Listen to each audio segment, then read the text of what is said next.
Alrighty, welcome everybody. Brady from BGWX, and we are going to be breaking down what is going to be uh, what feels like a Noah's Ark of storms to, to track this week. So to say, we're going to have a system track. Well, we are tracking a system that's going to be coming Wednesday, Thursday, and then potentially another Friday, Saturday ish, maybe. I got to check the exact timing. When is that system again? When's that timing? Yeah, Friday, Saturday ish. Is so around the weekend, another weekend system, shocker, and then one potentially right on the heels after, which everybody is talking about, which is going to be this system that everybody is talking about right now, which the Euro decides to turn into two systems on this run. But that is what we're going to be breaking down here upcoming. Uh, with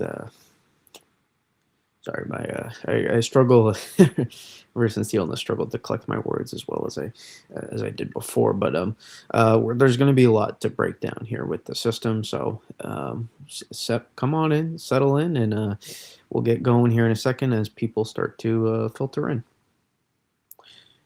And I will let me get.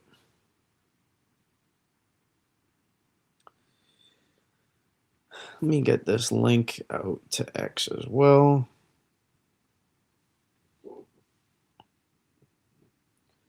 We'll get going here. Let me get look at the chat in 1 second as well. Don't.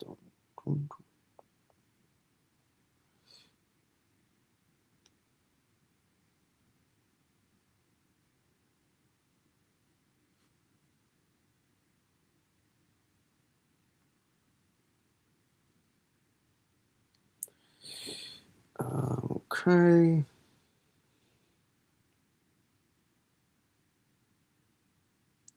I gotta pin that as well, so I know that many like to rewatch it.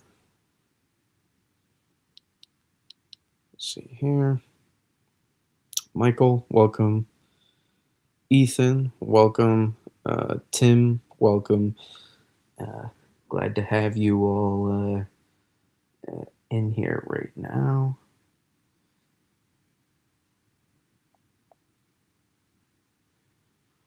Mm,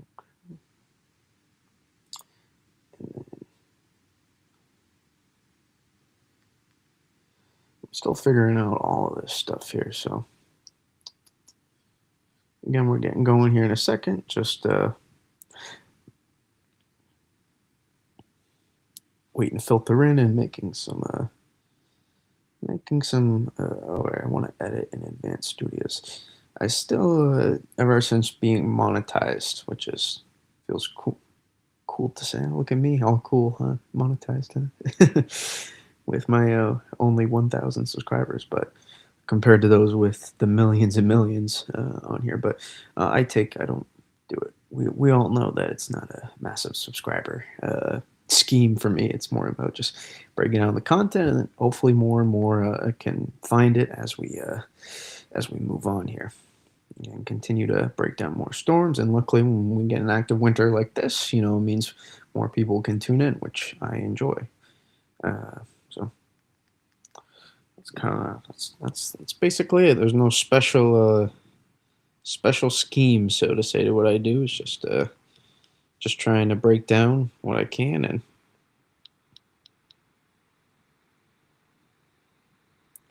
hopefully there's enough that enjoy the content here. But we'll get going in a second. I'll give you all a little early ASMR too. I'll do it. I won't do it too close, but this is the classic can open right here. So let's get a.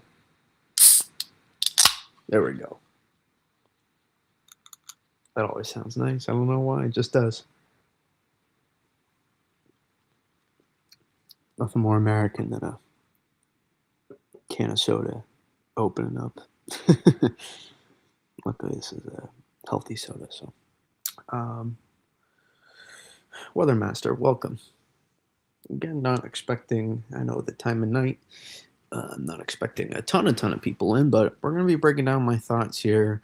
I mean, we got I mean, there's a lot going on. Anytime you drop that amount of upper level energy in the Western U.S., um, usually that means there's going to be an active pattern coming up here, and it certainly seems like it's going to oblige to. And boy, look at that amplification in the Pacific. This Euro run is just full of fun, isn't it? Boy, boy, oh boy, oh boy. Yeah, let's have some fun. Let's get a P-type map.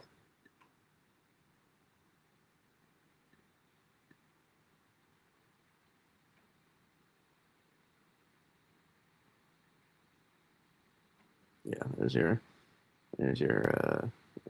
just lots of lots of fun all over the map. But all right, let's get to let's get going here. First, I'm just going to take this off, and I'm going to go to satellite.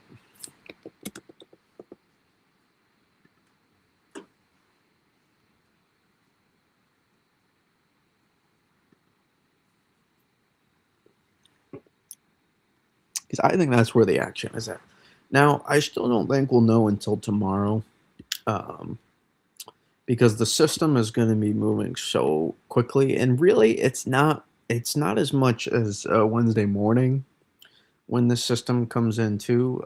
It's more so Wednesday p.m. into Thursday, I believe, is more so the time frame. So, um, for those curious about the timing. Um, it's more so Wednesday p.m. and it'll be quickly moving into our area, and then but thanks to the setup, let's break it down. We did break it down some, but let's break it down more.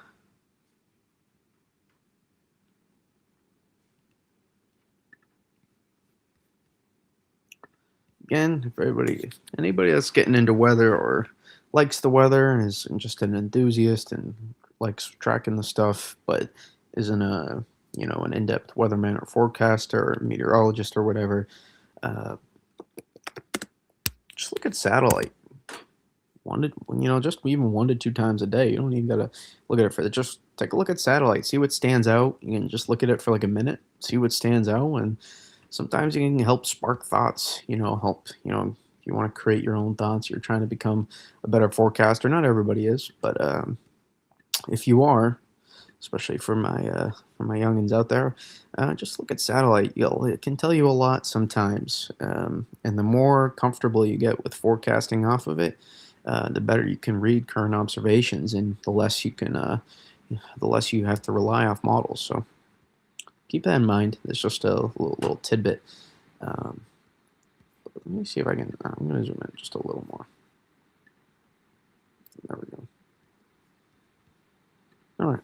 Well, this is what we got going on here. Notice active subtropical jet, so an influx of Pacific air um, and moisture that's flooding the region. So probably some good snowfall if I had to guess for some of these Rockies places. And look at this large spin. I mean, that is an impressive, um, you know, uh, upper level cyclone, just an impressive cyclone in general. But impressive spin on the upper levels, or this is the mid level, so this is still yeah, it's upper levels, 500 millibars. We're basically the equivalent of where we're looking right now. And so this spin here, along with what's going on here, is we're going to see these are two factors working for amplification with this system. And here's your current system that was there this time last night we were watching. And pretty good to see, had the right idea, for the last couple of days there, saying, general 1 to 3, 3 to 6-ish. That was kind of the general idea. We stuck with it, and sure enough, it was a general 1 to 3. And we had some pockets of like 3 to 4, 3 to 5 inches, I think. With that spot on Long Island. I'm not sure why none of those reports. I saw multiple reports of of around 4 on Long Island, so I'm not sure why they didn't get out. And I saw some 3 and 3, just over 3s, I think, in Eastern PA as well, and looked like a lot of 2 to 3 inch totals across New Jersey into New York City. area, with the north side being just ever so slightly less, and even some measurable accumulations into southern New England, which we said, hey, there could be a chance, even though very minor.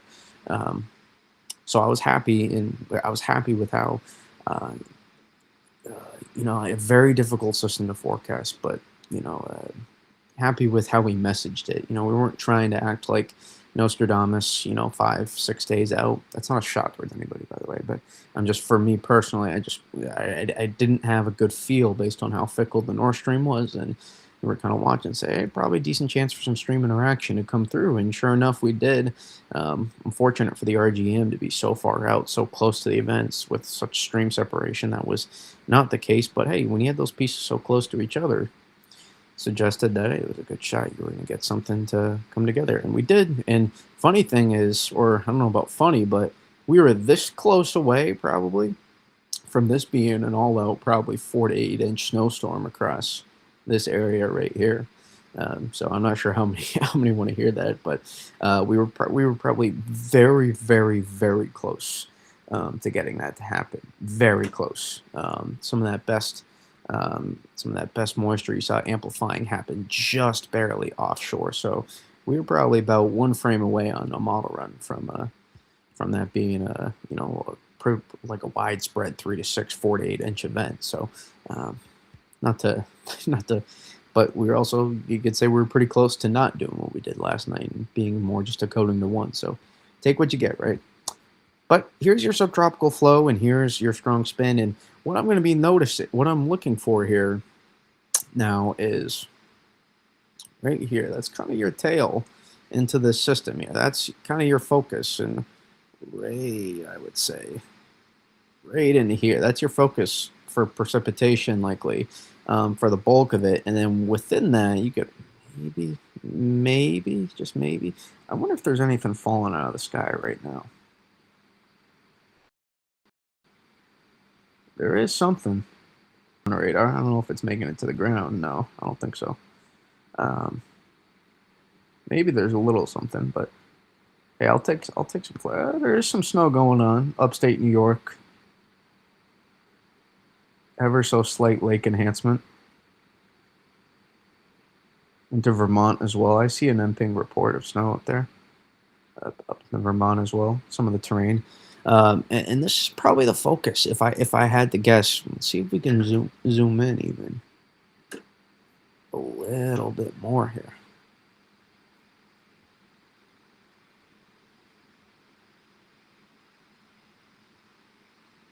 Is that it? Is that, could be a tea leaf, maybe.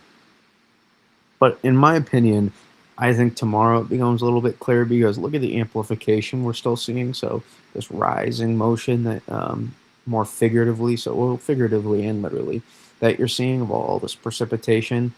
And this kind of turns into your moisture flow, helps supply a moisture flow as well to the system. So I don't think we're going to be lacking precipitation. I wouldn't necessarily take the low end of stuff, just looking at the influx of moisture we have going into the United States right now.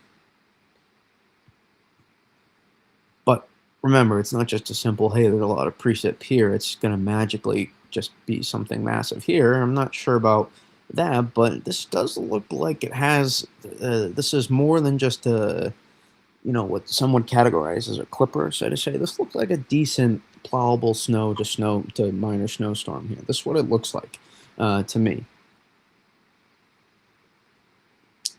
with maybe a moderate storm stealing, and it wouldn't be widespread either. There's some similarities to December 26th, 27th, but not all the same similarities. But there are some similarities, especially the way it's coming in. And I'm telling you right now, we're probably not going to want to be on the southern side of this system, if I had to guess. So I kind of like where modeling is right now, so to say, or at least some of the modeling to help pinpoint. And then I think it's a lost cause to try to look at model guidance for the one after as well, and then even beyond that too. So just keep that in mind for those trying to pinpoint what's going on there. But this looks like they're kind of the runway here. This looks like the runway that's setting up. Could that be it? Could Connecticut be in play for snowfall? Maybe. Wonder if that's roughly the area right there. Probably seems like it would be a little bit more confined, but to make a case, maybe that's your area right there. Could be. Time will tell. I think we'll get a little bit better picture though. Once we start seeing that eastward, once we start seeing more of that eastward motion and expansion from this blob of convection you notice over here, basically these greens, these whites are basically, this is moisture in the atmosphere at this level, but it helps you put it gives you a better, this isn't spin in the atmosphere, so to say, even though you can see the spin. This helps, kind of locate the pieces on the field and track what's going on, so to say. So you can kind of, and then you can kind of start pinpointing little tea leaves, little patterns. Like that certainly looks like a spot where we're going to see precipitation break out, if I had to guess. You can already see this kind of being pinpointed in behind. This could be a decent.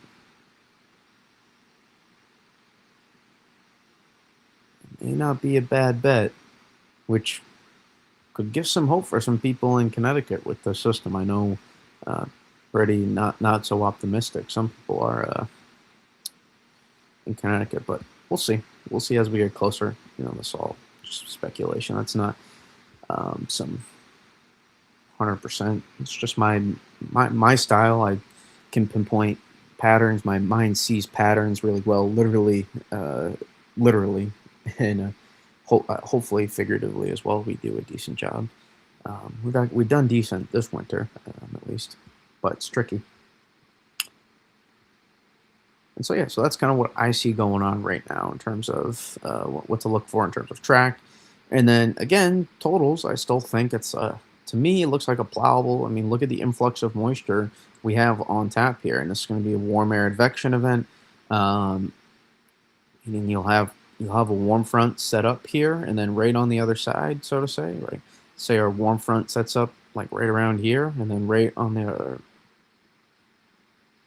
Say it sets up right there, right, and then right on the other side, then you'll pump precipitation in the form of snow. Likely, you could start as some rain, some freezing. It's certainly possible. Probably not freezing rain, but you could start as some rain.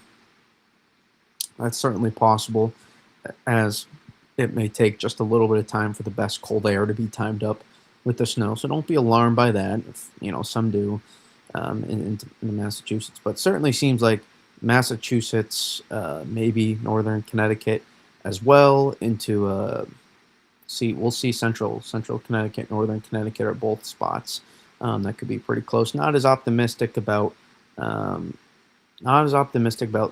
Southern Connecticut, but the further east you go, the more margin for error in the state. You'll have to potentially see some snowfall, and not impossible that some places could finish as cold air continues to press. So that we could see that warm front kind of meet a point and then collapse and then slide out to the east. So you'll get a prolonged period of snowfall. Keep in mind, this is why I'm kind of optimistic about how the system could play out. Now we'll see how quickly. Anytime you get these kind of systems, there's always a chance for a pocket of dry air to move in aloft somewhere, and that could mess with some of the snow growth. So that's something I'm going to keep an eye on as well. So it's not all just, hey, this is awesome. There's some points here where I'd be like, there's an opportunity for some dry air aloft to potentially slide in at some point and kind of cut down on some of the snow growth, maybe. But still, really, when you're just north of that warm front, you're probably going to give yourself an opportunity, in some of these places here to get some opportunity to get some, decent snowfall for really probably a prolonged period of time. Maybe at least 6 to 12 hours potentially in some of these places, and that will just stack up. Again, it could be even longer to potentially just for the system to even rot out, as it just kind of that more zonal flow just takes its time with so much precipitation. Look at this, jammed up backlog of precipitation, right? Of moisture across the U.S. that needs to work its way through, and you potentially have multiple moisture sources for this to tap into at least a little bit here. So that's why I'm kind of intrigued about what's going on here with this first system. And then the system after that, we can't even put that on the map quite yet in terms of pinpointing exactly where. But it right now things are pinpointing. Could it maybe be a little bit further south for some places to tap into? We'll see. But again, I would say a lot of the focus is on from New York City northward. With the system after that as well, and we can kind of get into that here.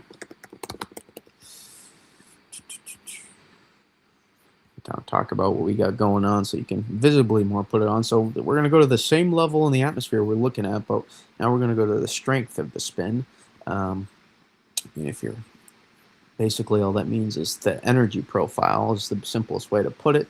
Some don't love when you call vorticity an energy profile, but it's the easiest, it's simple. The goal is to simplify it so the audience can understand it, and that's what I'm trying to do, is have as many people as I can understand in-depth meteorology, because I feel like it's the best way to inform you about what's going to happen. It's the way, or I'm not sure if it's the best, it's just the best that I understand how I can do it and explain it to you all, and I think it's an effective way without BSing the audience, and I think it's very cool in my opinion. I love going in depth, so for me it's really cool. Others may not enjoy it, and then you can just find somewhere else, but for me, I enjoy this, and I think it helps lay down what's going on in the atmosphere, and we'll smooth it out a little bit too. Actually, I want to go here. GFS, I know. What is Brady thinking? And I'm going to go here. And this is why when I look at the system, there's going to be multiple areas, right? So the multiple areas of linkage. So you see what's going on here? The subtropical jet, like you can see the linkage we have here into this system. Similar like with the linkage we had to the system last week. We weren't lacking. We weren't lacking precipitation. It was just exactly where it's set up. For those that know, I mean, we had a pretty solid area of, 4 to 8 inches, I believe, set up across this area here, and it was more so 1 to 4 for much of the rest of the place in southern New England. So, but the reason I saw it was we had a linkage from the subtropical jet, and we had direct linkage. Even though it wasn't as strong, maybe not even as strong as what you see here. So in theory, we have multiple moisture sources to tap into with this system. So I'm relatively intrigued on how much, on or at least on what the snowfall potential could look like. Again, so it's not going to be a need to event where you need some crazy amped up 500 millibar signature, so to say. And then I'm not sure I love any of these models right now. I think model guidance on specifics is rough, but if you know how to navigate them as tools, it's fine. But for people that really rely on model guidance, it's been a rough go around, I would say. But you can clearly see here the main show of the 500 millibar Vort signature is back here. Now, here's the reason. I know there's probably some people thinking, well, we always talk about warm air advection events and mixing line. Why isn't this just going to go? Why isn't this just heading? It's not the most amazing surface temps. Why isn't this going to just keep heading further northeast? And here's the reason for that: is take a look what's blocking it. This is working as a guardrail, so to say. This is a confluence piece, and this is what's working as your high pressure, so to say, with this system. In the sense of that, it's preventing this system. This system is not going to be able to make it so far north. It's going to, and in fact, this may just help enhance the thermal gradient that goes on across these areas. And so you'll have this cold air that from the northeast that isn't maybe as cold as what we were working with for systems in January, so to say, but in early February. But It is going to be still notable. It's not going to be lackluster by any means. And maybe at the surface, some of those surface temps may not be so impressive. But if we go here to 850s and we go to 700s, you'll notice there's a pretty decent cold air source actually just to the northeast here. And so I'm guessing we'll probably have some sort of CAD signature with this system as well. And if we slide down, let's go up there. 850s. Uh, will give me 925 as well? No, it won't. But you can see the 850s. Then that's probably close to where we'll be watching the mix line, so to say. But you see how it collapses? So there's an opportunity for some people that maybe don't start as snow to finish as snow as well. It may not be as much as those that are in that period for prolonged, but enough to matter, in my opinion. I'm not sure the AIFS is doing enough on the total amount of precipitation here. I kind of disagree on the amount of precipitation. I don't disagree on the general area, but you have to remember that the model guidance where it places the precipitation may not actually line up exactly with where it's trying to show um, the most amount. So just be wary of that. Unfortunately, we don't get 700 millibars, but maybe this will show it a little bit better. 700, and that's going to be something I'm going to be watching here. Is see the 700 millibar signature? It's actually pretty impressive. More so here to the northwest, but still relevant down into here. And so that's probably going to be an area where to the south, probably more so waves of banding, and you probably get maybe some initial as that moves through. You'll probably get some decent banding that moves through. Question is, will it be in the form of rain or snow for some of these places? Back in here, probably more favorable for snow by the time these start to move through into for places into New York and Massachusetts, but into central New England. But I'd be looking, right along, with the 700 signature like this, you don't want to look so far to the north here with something that's kind of sliding off. You probably want to look literally just along and maybe just barely to the north. So along that area. And so it's probably a good bet that would be, where your big strike. But again, this is further northeast than like an AIFS, a Euro AI solution. So keep that in mind. It's not, and it's ultimately at model guidance. It's more about just picking apart satellite. Probably once we get to tomorrow, and that will probably, I think, give us a little bit better idea maybe where the best. Once we start seeing that eastward movement, that will help, give us a little bit better idea on where exactly to look for. But based on what we're looking at, I tend to agree. I tend to think that the Euro AI has a slightly better idea than some of the other guidance. It really does feel like that, based on what we're looking at there, that Connecticut could be actually in an okay spot. Now, here's where I don't agree with is the snow map exactly in the specifics. I think this may be a little low on precipitation. Now, again, it's a 10-to-1. I can explain myself on stream. I had some people say don't ever show it, but it's whatever. I'm not even going to address that actually.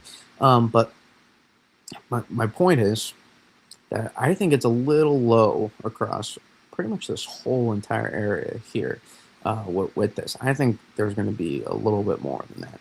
Maybe I'm wrong. But based on what we're seeing, that linkage. Now this I agree with. Now you could argue a little bit further north, maybe slightly better placed towards the strongest of the upper level low, but I think precipitation should be able to continue to hold itself even that far southeast. And if I can get the panels, now again, this may not be perfect, but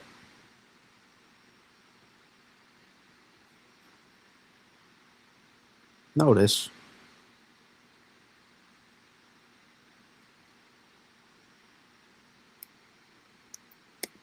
well, first let me get the temperature profile first.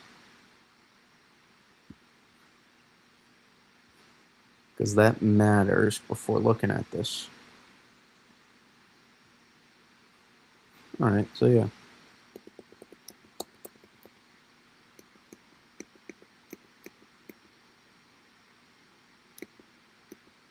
Oh, the upper level cold air is fantastic.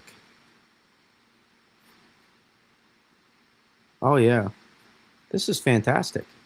I mean, look at the upper level cold air, and this is while we're snowing. Reminder. I mean, in the beginning, maybe right, and then it increases. Look at that. So your denture growth zone is going to be below here. I mean, take a look too. This is peak exactly when you're snowing. Your upper level cold air is pretty solid.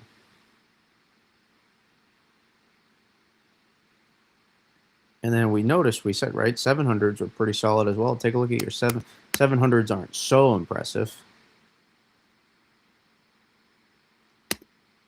But still solid. I mean, you're getting down to almost -9 and assuming, I'm not sure even that's fully accounting for some, let's see here, still going.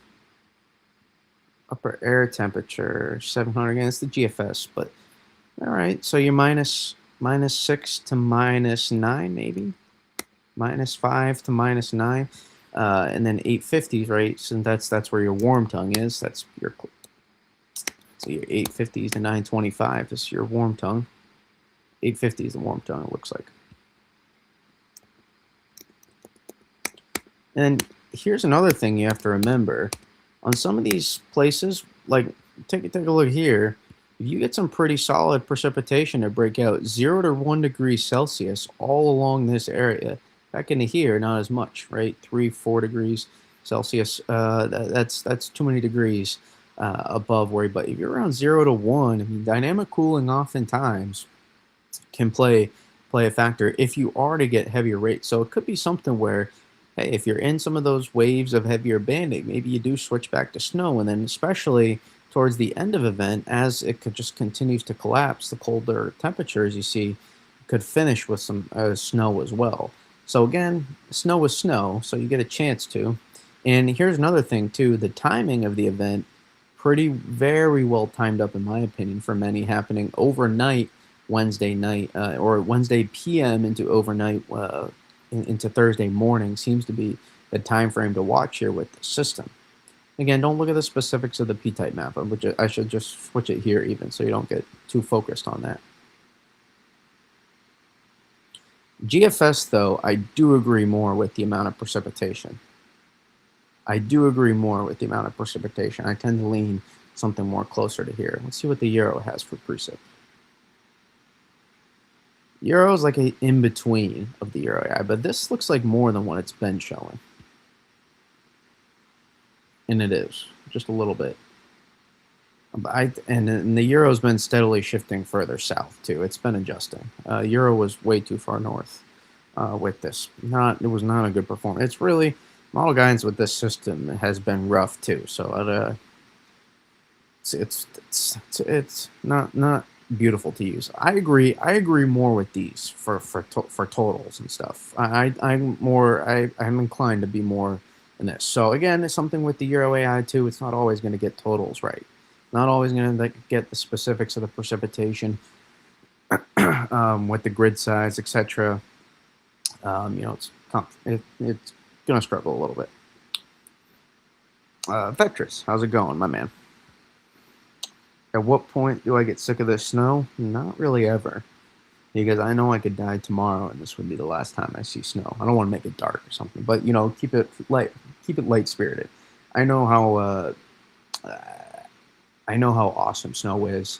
You guys, I don't know if y'all understand. Every time I look outside right now, it's just this peace and this excitement and this enjoyment, like this this zenness that knowing that I have a foot plus snowpack out there for 3+ weeks right now. Went out and measured it. It was around 11, 12, 13, 14 ish, roughly. Maybe it's a little higher, but some spots. But again, it's tough to say with Tatum and as extravaganza as he does in the yard. But I don't think I do. I don't think I do. I was thinking about it. If you told me for one night in August we were going to see snow, I would be like, all right, let's do it. I'm down for it. This isn't normal, but I'm down for it. It doesn't really matter when or where. I love being a part of it. If I had the means, the time, and the energy, always, man, I would drive and fly all over the country to see as much snow as I could. Hopefully, I'll get to one day. Uh, experience, I want to get a chance to experience, one of those what's happening out west, like those 100 inches of snow in like 48 hours. Like to experience that would be something. Uh, let's see. Like if it's snowing in May, would that no? May. I think I answered that question. Uh,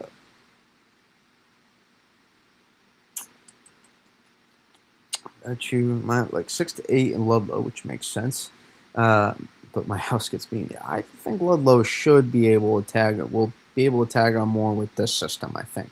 Now, again, we're discussing it. You can rewind a little bit if you want some of the more in-depth thoughts in the beginning. We kind of went into satellite and pinpointed where I was looking at, but um, so far, if you're just tuning in, well, some takeaway is I think the Euro AI is a little too low on the amount of precipitation, but I think it's possibly a little bit closer to the track. I would take a combination, give me an in between of the Euro and the Euro AI right now, and that's where I would lean in terms of track. Now, the precipitation may not be as accurate as you think, though. Keep that in mind. And it's not going to be a wide, it's going to be kind of, relatively speaking, it's going to be a more narrow swath of snow, relatively speaking. I mean, it's not going to be like a 15-mile wide, but it's good. It's going to, that's more than 15, but it's going to be like a probably like 100-mile wide area, maybe more, I don't know, roughly, swath of snow that we're going to be looking for. And it's going to be able to produce probably some pretty notable plowable to even minor snowstorm totals, I do believe, with this system. I do think, and then you do have a moderate snowstorm ceiling, I think, here in some places, depending on how you view that.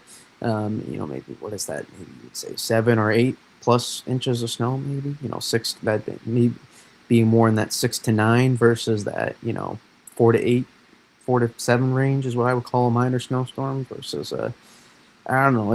It's subjective, I guess, but you all know what I'm trying to say. Usually I feel like 6 to 12 is always a good range for a moderate storm, but I really think the precipitation is going to be pretty solid. A lot of people are all focused on, they look at the surface temperatures and they go, oh, it's a marginal air mass. But again, look at 500. Look at the temperatures here at 500. You may start as a little bit wetter, but take a look here. We're going to be minus. I mean, towards the back half of the event, we're going to be minus 25 to minus 28 at 500, which means your dendritic growth zone is going to be below 500 in the atmosphere. Take a look. Snowing at that point. Still plenty of precipitation ongoing at these points. So that you got to keep that in mind, that especially towards the end of the event, people talking about surface temps in the 30s or the upper 20s. It's going to be at nighttime or in the morning, so it's going to be a PM. Now maybe upstate New York, way out west, maybe a little bit more during the day, but still back across Hudson Valley into Massachusetts and southern New England. That's it's going to be happening towards the PM overnight into the morning hours. That's prime. Again, sun angle matters. It absolutely does, but not in the as massive a sense as it does. Especially if you're like at least a moderate to heavy snow at that point. It doesn't matter as much. It matters a little bit. In my opinion, more so matters just when you're not snowing, really, and you see the snowpack get melting on those like 30-degree days, even though it's not like 50s and raining. It does matter. However, I always say nighttime is always better for snow. There's no solar radiation. You still get solar radiation during January too. It's just not as much. And so I always say nighttime is always going to be your best period to accumulate, regardless if it's November, December, January, February, more, whatever. But especially as you get into March and April, that matters even more at that point. So That's another thing you have to remember. You have to look at when is your snow happening. And the brunt of the system happens overnight Wednesday. So probably some delays and closures or early dismissals, depending on where you live, Wednesday into Thursday.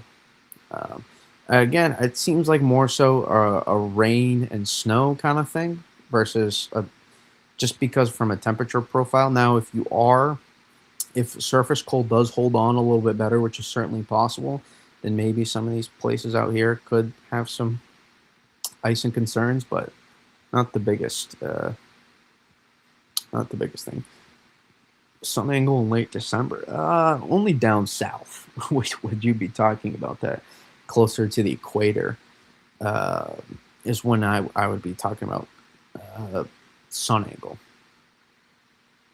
To be honest, and even then, that'd be more like November or February. But late December is literally the peak time frame.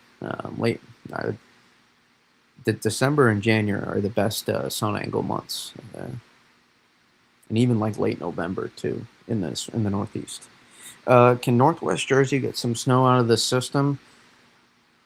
Maybe some flakes on the backside, but really not prime. You're not in a prime spot for the system, Mike.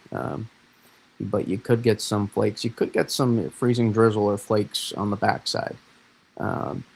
Certainly possible, but unfortunately, this is probably going to be in the shape of rain. If I had to guess, with maybe if you're lucky, I don't know if this is lucky actually, so to say, but uh, you could be. Let me check here. I guess there's a chance you could finish with some flakes, but not a North Jersey, not in the prime spot. So yeah, you could finish with some flakes, and maybe you can get a coating if you're lucky. Then we look at the next system, which I'm extremely unsatisfied with the AIFS performance on this. I need to get to the ensemble actually. It is not even close. It doesn't even close. That AIFS run doesn't even come close to lining up with the ensemble. Now, is it a tick north, so to say, with where it has the freezing line? Yeah, but that operational run does not line up quite at all with. Uh, and so I think we're. I mean, listen, the signal is there across all the AI and especially the AI guidance, which, in my opinion, inside the 5 day range, especially, I'm going to hold slightly more weight on than the operational guidance. But at the same time, I'll answer your question in a second, Beatrice. Or Luke is your name possible? I'll just call you. I think you wanted Beatrice, so I'll keep it there. But I, uh, I don't forecast off of models exclusively like many do and claim they don't. It's not a shot. It's just what I observe. And and I do think they perform consistently better. But you have to know what you're looking at the same time. You have to know when to abandon ship sometimes. You can't just stick with the model and be like, this is what has to happen. That's not always the case. It's not always the case. But as we saw with the last system, the AIFS was onto something that many weren't realizing. Or just saying, the AIFS is, off. It's an outlier. In reality, it ended up being much closer than any of the other guidance was.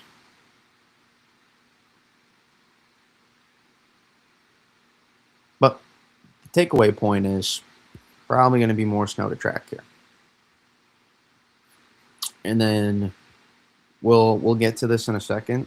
Um, there is the threat for a major coastal snowstorm to happen next Sunday to Monday. There's a threat. We'll leave it there. There's no need to say it's a guarantee that this is going to be a slam dunk.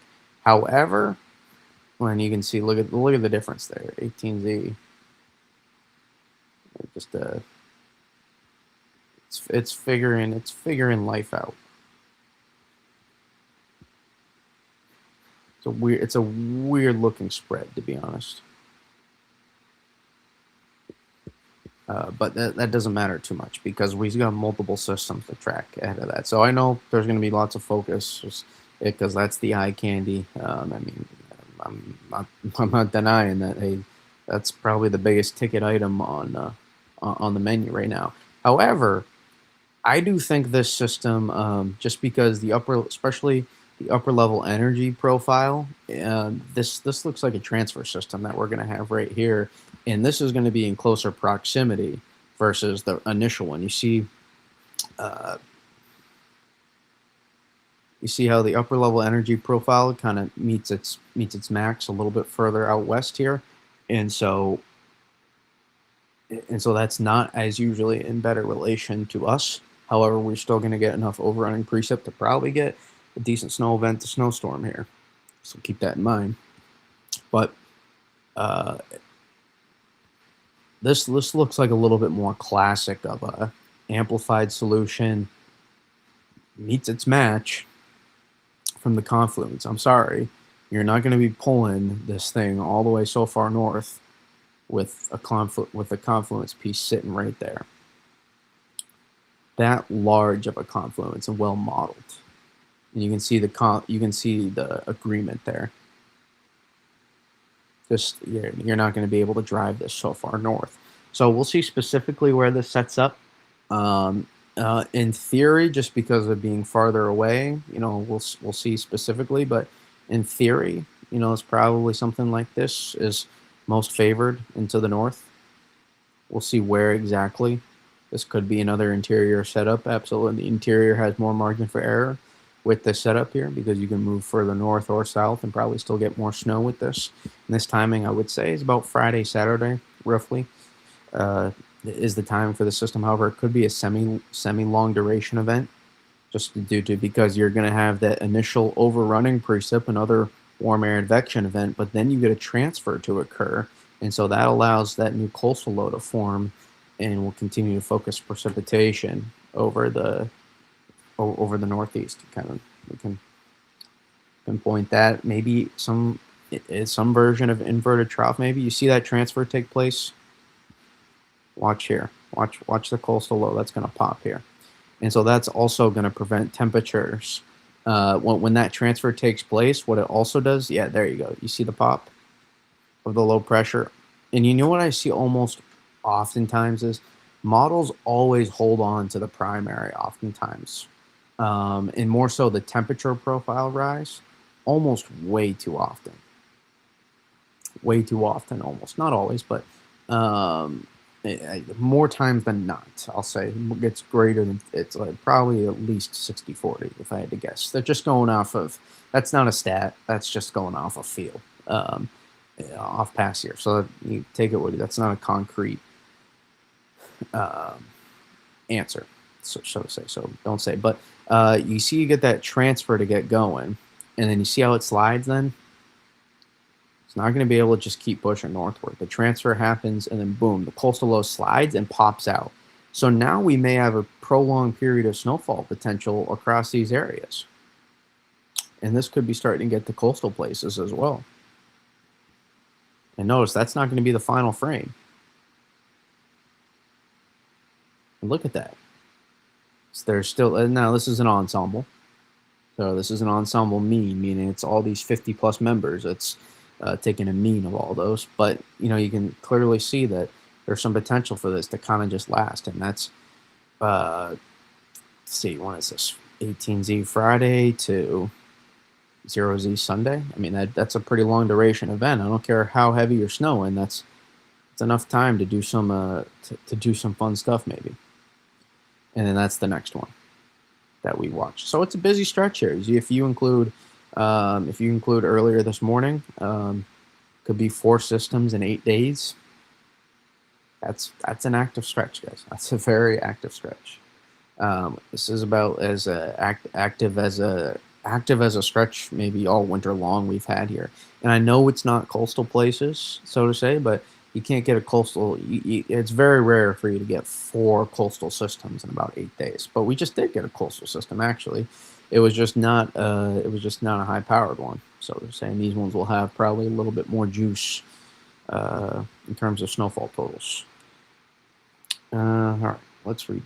Any chance the valley gets screwed? Seems like a storm will warm air could hold. Well, I mean, yes, with the valley, I mean, the surface temperatures could be a little bit more marginal. Um, I'm not sure this is the grand finale, Vetchers. I don't think we're quite done yet. I still think there's going to be an opportunity for a polar vortex stretch, another one at some point. So I don't think we're done yet, in my opinion. At least I don't think so. Here's another thing you have to remember is this La Nina to El Nino transitioning that is happening is really suggests that we could have had a impressive back half of winter as well, and it certainly has been here late January across February. We've had plenty of stuff to track here. I know it's not necessarily resulted in so much snow for some of these places here, but especially when we had the system last night, which was it was a snow event, nothing crazy. Um, and you had the storm here. Uh, I mean, multiple. You had another storm right here, which overlapped with some places. So it's been a fairly active winter stretch, so to say. But I know what you mean. Every winter, this is not the same winter as last winter, and I know it's just easy to say what last winter did. And it's not the same. It's not. Now, that doesn't mean you won't have swings in moderation. It's March. Come on, you're starting to move towards, you have higher, more solar radiation coming into the atmosphere consistently day by day. Um, it's relative to climatology that you start to get seasonal averages start to warm a little bit more, especially along coastal spots. However, it's not the same. And this winter is very. This is especially from the transition. The one of the keys here is the transition from La Nina to El Nino, how we're transitioning basically from like a week. We did technically hit moderate La Nina, but a weak La Nina to like a weak El Nino we're transitioning to, and potentially it could get stronger, the El Nino. But that transition period is almost usually very, very favorable for Eastern U.S. winter. And so you have to keep that in mind, that kind of that stretch. All that stuff we were doing, right, when we had that, weak moderation of temps, I'll say, that weak slight warm-up, and even then it didn't really get all too warm in the Northeast back in January, if you remember that. Like early to mid-January, maybe. It was like a 5-day. It was like a 4-day stretch, maybe 5-day stretch. And we gave us a chance to reset and look at things evolving into winter, and a lot of those things still remain in place here.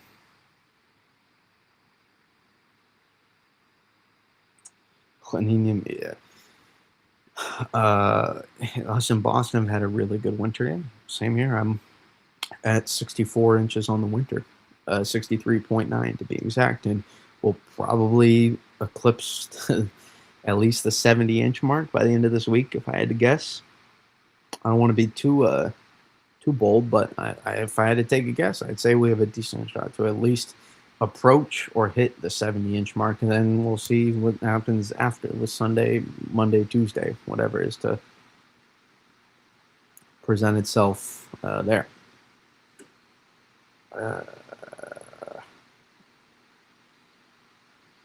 Yeah. So pretty solid stretch here. Pretty solid stretch. Only at 39. For the valley, that's pretty solid. It's pretty solid for the valley there. But to answer your question about the valley, the good old Pioneer Valley down there, to our west.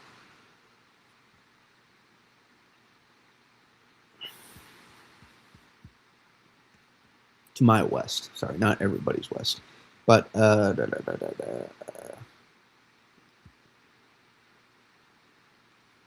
Here, let's take a look at some panels. Why not? I just think it's too low. It's good to see. Now, this is not all. You can see there are definitely some members that are showing the more precipitation. There's definitely there's the batches that are showing it.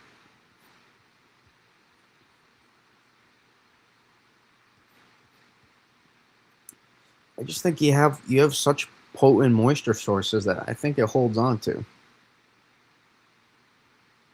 I think it holds on. But what we were saying is, let's take a look at the surface temps.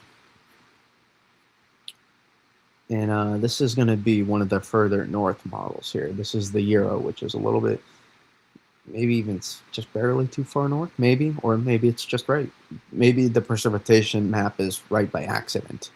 Let me see 700. It holds together.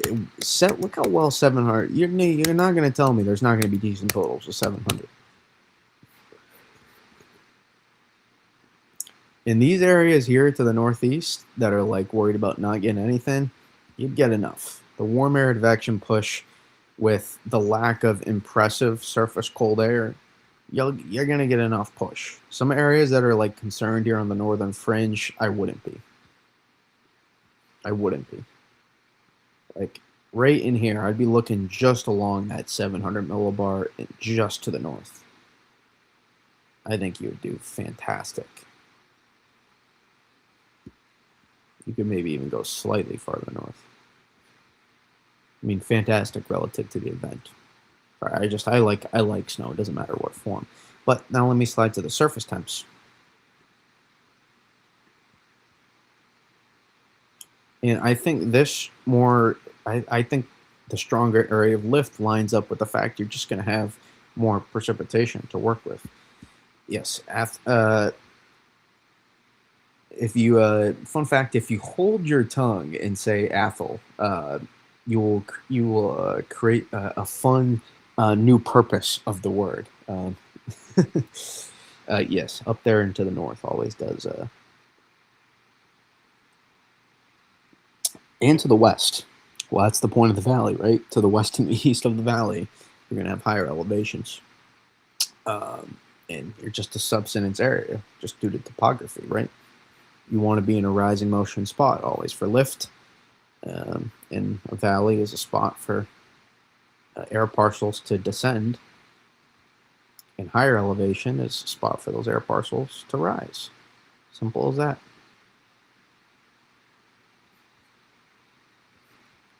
West and east. I've driven through there, but I don't know if I've ever said, "Hey, I need to stop here." There's not a lot of reason. A lot of these towns, other than many of these. Oh well, I shouldn't include the metro in the hub. Many of these towns up here, I should say, there's not a lot of reason, oftentimes, to stop up there, other than maybe for fall leaf peeping or storm chasing purposes. Those are two of the main. No offense to anybody living there, just take that. All right, let's go to. I can feel it in the insides right now, and I don't want to get too personal, but you can feel it, that excitement. You know, those butterflies of excitement when you know you're potentially in a good stretch here of winter weather. I mean, these are the streams you remember. I know many may not be thinking about it, but I am. I mean, look at the surface temps. Even in the valley, what? You start off a little rough. You take it. You might start as rain. You might lose a half inch to rain, a half inch of snow to rain. Maybe that could be snow. Maybe not even. But take a look at the surface temps, the way they collapse, especially towards the end of the event. Look at that thermal gradient. Look at that thermal gradient. This Arctic cold here to the north. We're talking about such a poor cold air source. I just don't agree. You may, just because you start a little bit rough, that doesn't mean you finish. I mean, go look at where you're going to be for most of the event. You're going to have a snow. You're still going to have such a massive snowpack in place too. You're not magically or just eroding your snowpack tomorrow. That's not going to be the case, right? What are our temperatures? Oh heck no. Yeah, look at that. Maybe some places get 30, but it's mainly 30s probably tomorrow.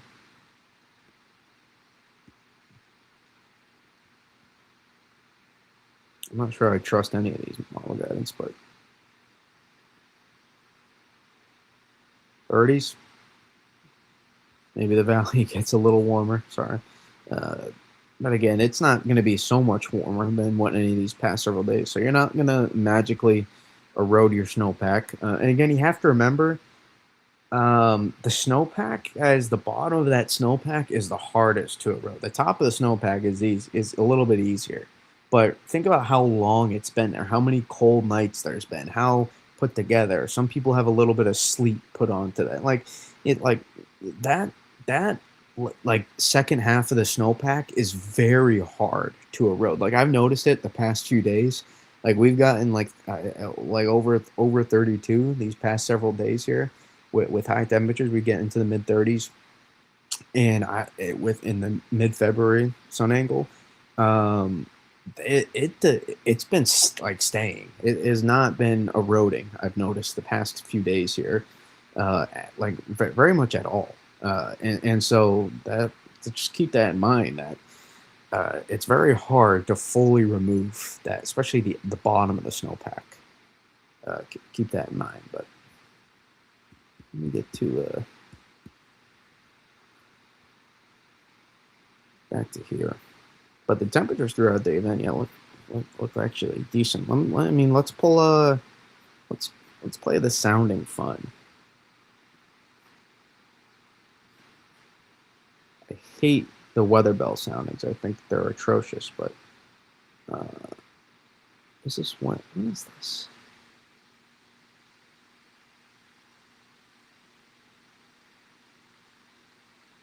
You want to talk about a CAD signature right there? Look at that. A little bit of an inversion there. The temperatures looks like too a little bit. Look at that. Look at it just pull back right at the last second. What is this, overnight Wednesday?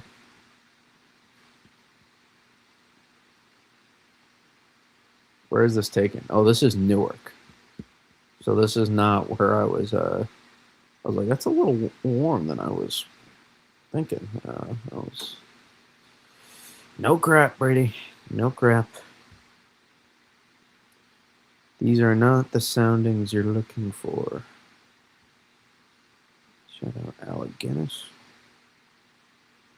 Um, Sorry, I'm just gonna take Worcester. It for this, it will do the job.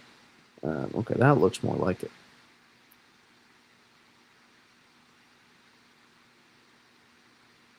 You take a look. You know, it's not like you're not gonna get a little bit warm, right? But watch the temperature then just easily slide back. So, and then I might even be underestimating the low level cold as well. But you see this, you're not doing anything yet. I know there's some lift, but you're not doing much yet. Or was that Wednesday? Told you you're not doing much yet. You're not doing much yet, and then now you start to, and at that point you're basically going to be snowing. That specific sounding, maybe not, but then boom, now you're snowing. So those first few hours, hey, maybe it's a little bit of a wetter snow and it's not perfect, but then look at that. This is all. I mean, that's ripping snow, by the way, too. Look at those soundings, and look at your dendritic growth zone too. Just getting colder and colder.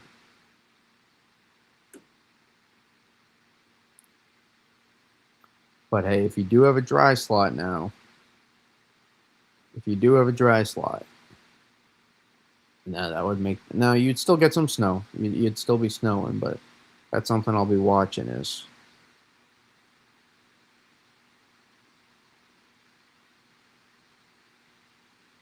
how far am I going here? I don't want to go too far.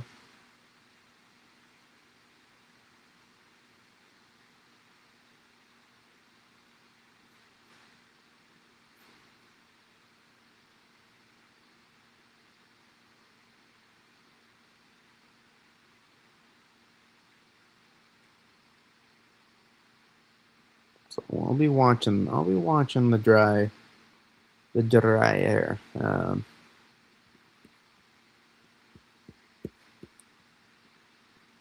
but that would still be after you get dumped on.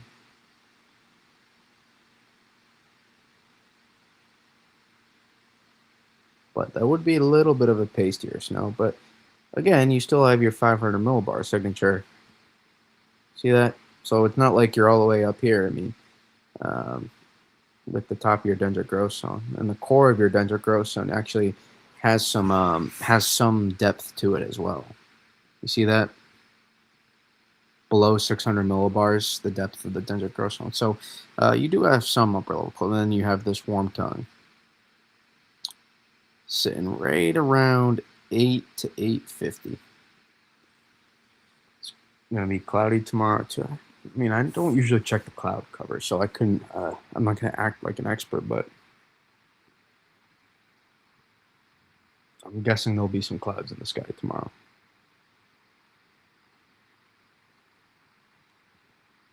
It's almost been a month. It's been, go back to January 25th now. So a week there, plus 16 days here. It's over 22 plus days of a 1 foot plus snowpack. Ba-da-ba-ba-ba. Loving it.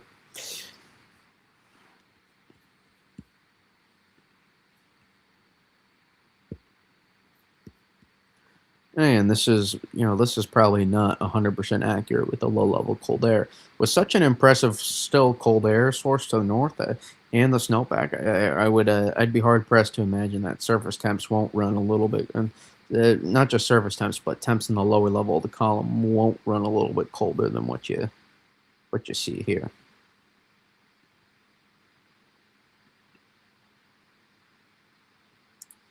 That magically just fall apart though. And then come together. I have trouble with the weather bell sounding sometimes. I really do. Let me try the GFS. All right, well, you went out to hour 144. That's not helpful. These are going to be 3-hour increments.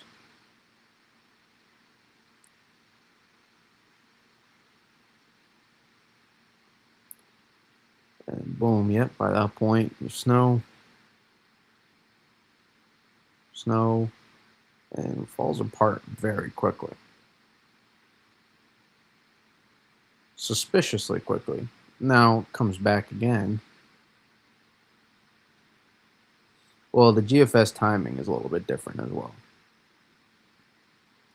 GFS has the system moving in earlier. I do use tropical tidbits all the time for soundings. I just can't load them up onto here because the Mac crashes every single time I load tropical tidbits now. Ideally, we will be able to upgrade the Mac by next winter. For the moment,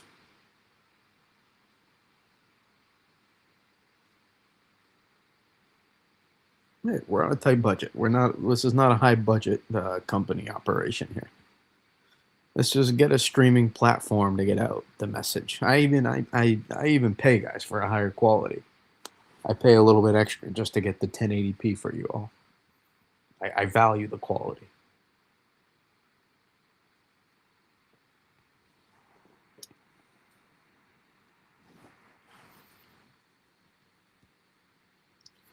I can't get anything more.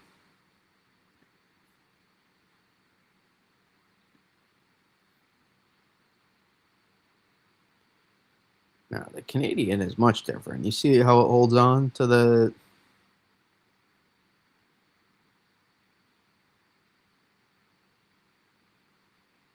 See how it holds on to that moisture? Or notably longer.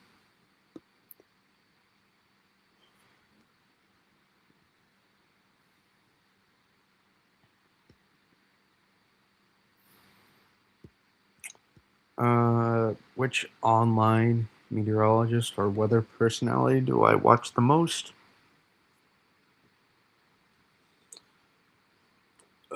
I mean, it's been even less this winter because I can't stand, even when I do log on to X, there's like four tweets that pop up that I don't really get a choice to look at whether I want to or not. I kind of, forces you. That's how you open the app. So, and it's usually still some sort of, I look at one of those tweets, it's like, what is this? Weather-wise, just hard to take in. So I haven't really looked at as much, but the people that I look at for the most information, let's see. Well, I'm always interested in content WX Phil because he's going to do his own analysis, and he has an interesting backlog of information.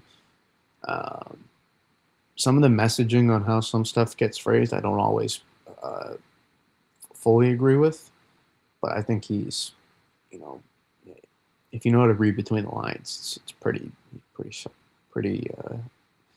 I enjoy his perspective. Whether Willie C, obviously, it's pretty clear, and then Billy, who's still going through stuff.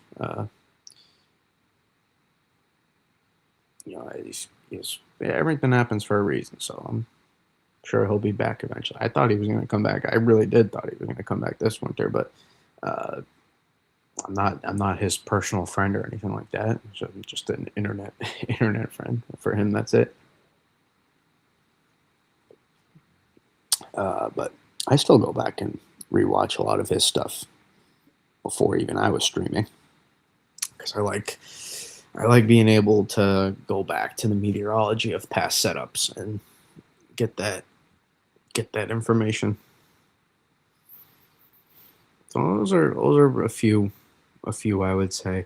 I do watch Bernie's stuff because he's always going to break down the meteorology.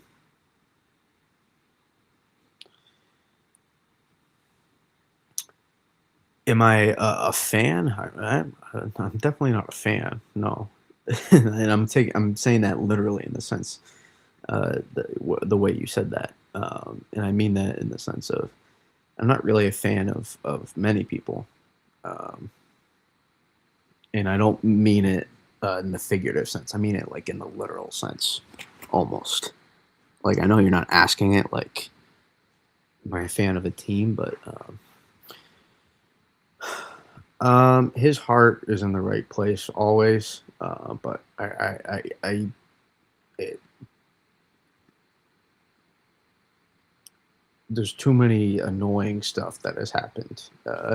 Even though we follow each other, I don't need to be a D about it. There's no reason for me like to say, hey, you said you're testing me. I need to unfollow you or something. It's not like that. Um, just he said some stuff that like kind of gets made up in his head that it's not really a reality. And if he knew me better, he would know that's not the case.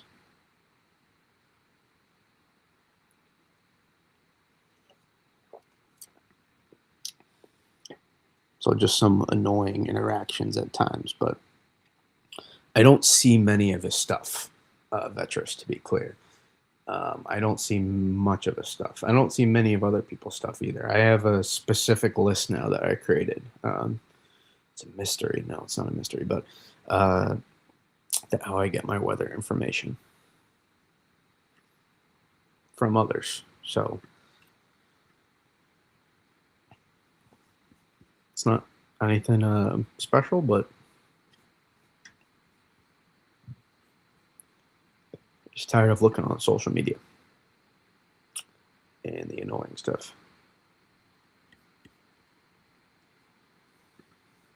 Here's one of my biggest pet peeves. He posts less. Here's one of my biggest pet peeves here in general that I'm seeing is, Clutch Luke is your number one. It's obviously, yeah, number one for unimportant information. No, I'm just kidding. I'm just playing the violin, having a little fun. But I is people putting out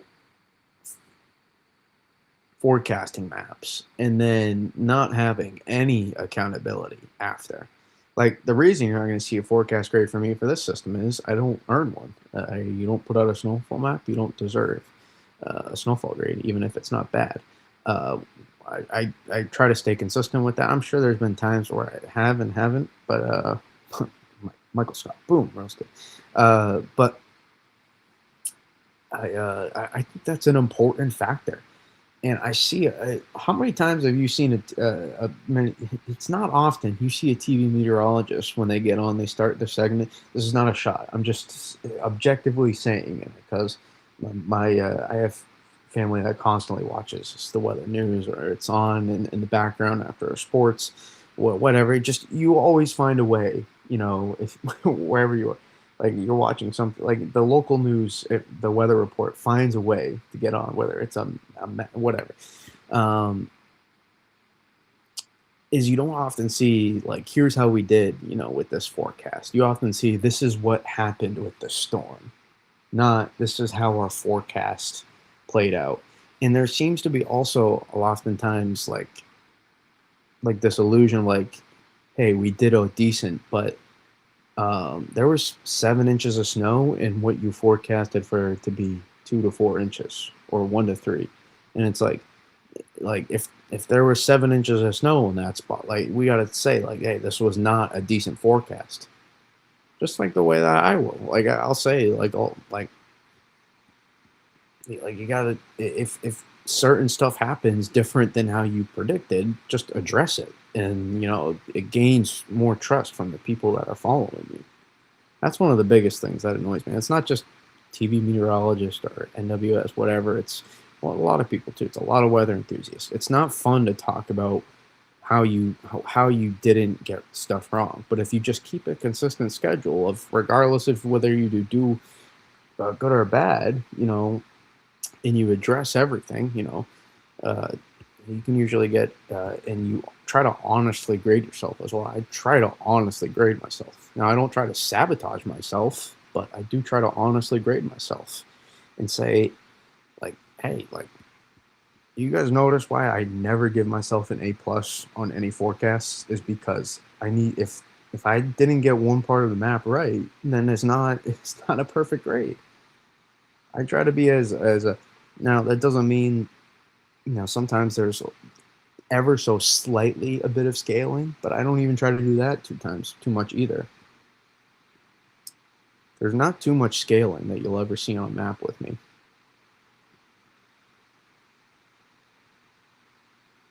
There's sometimes a little bit of scaling. There's sometimes a little bit. Oh, you say that, Beatrice. He might be in here right now. You're picking a fight. Some people I like playing. I think it's hard. If your heart's in the right spot, it's pretty easy for me to make judgments. Now that doesn't mean I think sometimes there's room for improvement, but his heart's in the right place. It's fine if you disagree, but I care more about that than people that just have it's people that have no regard, whatever. No care. What it is more annoying. I don't care. I was meeting with him. Hey, he's another chat member. So if you decide to pick your fights, just try not to do it in the chat room. If you two are with you, I mean, I'm sure you two have been in at the same time, but that's one thing I don't like. People that try to pick fights in the chat, I don't enjoy that at all. Luckily, we're not so big that happens often, but during the January storm, that was happening left and right.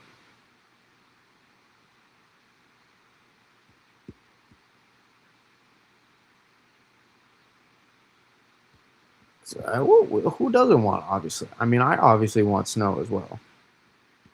I obviously want snow.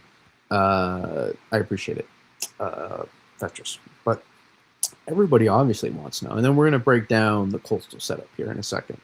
So that will be our the people. This is the grand prize at the end of the stretch here that we may or may not get. Yeah, I know. We had to say goodbye to that. It was too much. His heart was in the right place, but there's a you got to weigh some stuff at the same time as well. So, uh, but there's levels of heart being in the right place. Oh, is that what you're saying? Well, I don't know. I don't really see any of these posts. So this you got to understand how I do things. I I uh I have now arrayed. Even if I were to go on the timeline, there's still so much crap that fills it in. I have. There's some people, by the way. I'm not going to say who that. Uh, well, I just hit him from the channel. He's not banned. I guess. I mean, no one's really ever banned. You just go find another. You go to your go to your go to your other channel and you can view it however you want. So no one's really ever banned, but um, we'll see when he figures that out. I'm sure we'll get a burn here at some point. But there's some people that I do follow back, but I mute because I don't want to see necessary. I want to see your replies. I don't want to see what tweets you have to offer. It's not as much a concern now because I only ever check tweets usually through a list or I go to the account directly for something I need. So, um, I'll search up an account if I want to see something, from what they have to say. But I don't usually see too many tweets from a bunch of other people now. It's not because I don't want to get other perspective. It's because the other perspectives that are out there right now is about as annoying, toxic as I can possibly get. This pass system was just uh, reason number 842 not to want to check X, so to say.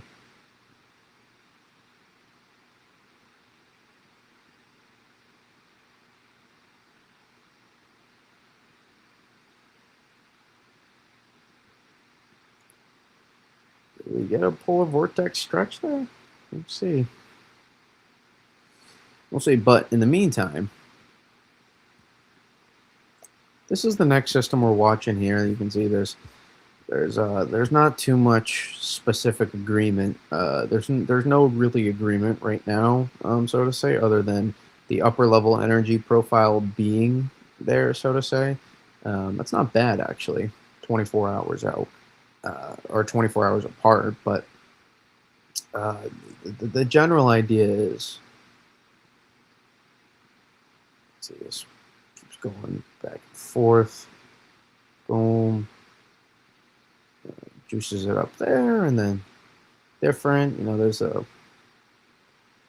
kinds of fun. I wouldn't look too much into the specifics right now. I'm sure there's people losing their mind right now that the 0Z AIFS 150 plus hours out is not showing the same megastorm it was at 18Z. Look at that, 18Z. Boom. Right, that'd be that's one of the most gorgeous model runs I've seen of all time on the AIFS. We've had some pretty nice bangers over the past week or two on uh, some of these AIFS runs, but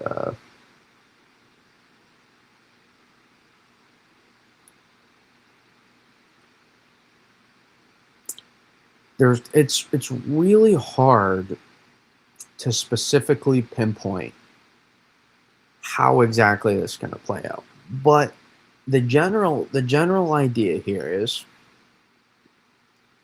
there is some stuff to like about this. Now, there's going to be some, and well, let's just be clear. Anytime to get a major snowstorm line up perfectly, there's always some threading of the needle here. There is never one specific setup that ever guarantees you some massive major snowstorm for our closest place. There's almost always some moving parts, but ideally those moving parts do not kill the setup so much. Barely involved last storm. Barely got anything everybody else. I'm not sure which one you're talking about. Was it last night? I'm not sure it was last night. I've been up since 4 p.m. Sunday. Well, you should get some sleep at some point. it's very helpful. Now, I'm still lacking physically in many areas right now, um, because of what I've been going through, but I'm just deciding not really to talk about it as much. I think people get, uh, there's no reason it can get a little saturated. No pun intended with the weather, but uh, it's not like everybody wants to hear about. But it's been rough for me physically. But it's like, you know what? You know, let's just let's just do our thing weather-wise, and if people care to ask, then I'll give them an answer. But that's one thing many people don't realize when they tweet back at you is I've had people before like, oh, you tweet about this and then you didn't tweet about that, and I'm like, it's none of your business to care about what I tweet about and when I tweet. And you misread intentions oftentimes.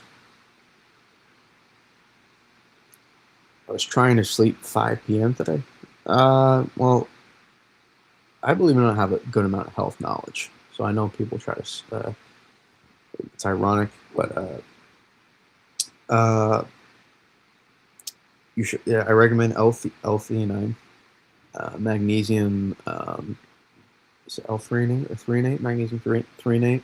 Take that combo if you really need to. I don't know if you're able, but or if you tried, melatonin does work as well, but I find it's only helpful for like 6 hours. I feel like it wears off a lot, like very fast. You could do the melatonin as well, and I tend to feel pretty groggy after. But if you really, it seems like you really need sleep. So uh, I guess it applies to anybody. I'm not a health expert, but I've had so many stuff health wise happen to me in my life to address for what I'm trying to do separately as well. I don't know how to phrase that without telling you what exactly, but it is melatonin does wear off after a little bit. I feel like as well. Uh, like if you've taken it for like weeks in a row, it's like not going to do the same. Magnesium makes you sick. Interesting. You try the L-theanine if you haven't already. Gives you some crazy dreams, though. I will say that. And we're losing people, but so I'm gonna get back to the weather stuff. But are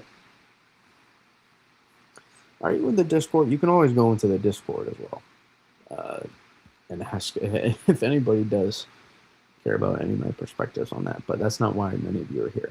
But with the system here, there is some stuff to that does intrigue. Is that you're gonna have? Honestly, surprised this doesn't come together as well. But one thing you do have working right, oftentimes in order to get a major storm is what do you do need is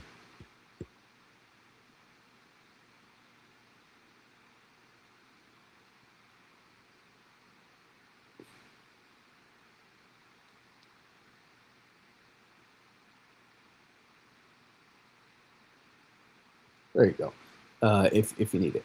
But right here, you do have a blocking mechanism. So you need something that is going to make it difficult so that the storm, right, first of all, cannot either zoom through or amplify to our northwest. You need something that is going to make it difficult for that to happen. And you have that. You have a leftover confluence piece in place, and you have this big dome of high pressure in behind. Right? You have a blocking high in place here. You're going to have, your surface temps, people are going to probably obsess over those, but you do have a blocking high in place, and look at your upper level cold air. I mean, this is low level. This is 850s too. You're not lacking cold air with this system. I'm sure some will look at the surface temps and say they're not perfect. You see the surface temps right there; they're not as impressive, but cold air is not the problem with. And again, that's more of an offshore track, but still, in my opinion, cold air is not the problem with this system. I'm sure some will obsess over the surface temps, but you do have that working for you in your favor, and you do have. Here's another thing: you have an opportunity for the pieces to come together sooner. So notice a lot of times what we've been tracking with systems here is like a positive, like late tilt. But notice what you have here is now again the pieces will change. But let's say we get a general idea of a more neutral tilt earlier on so that you don't need to rely on the pieces coming hinging together so lately. So that if they do, you still are able to get, even if the energy consolidation isn't smooth, you're still in a spot though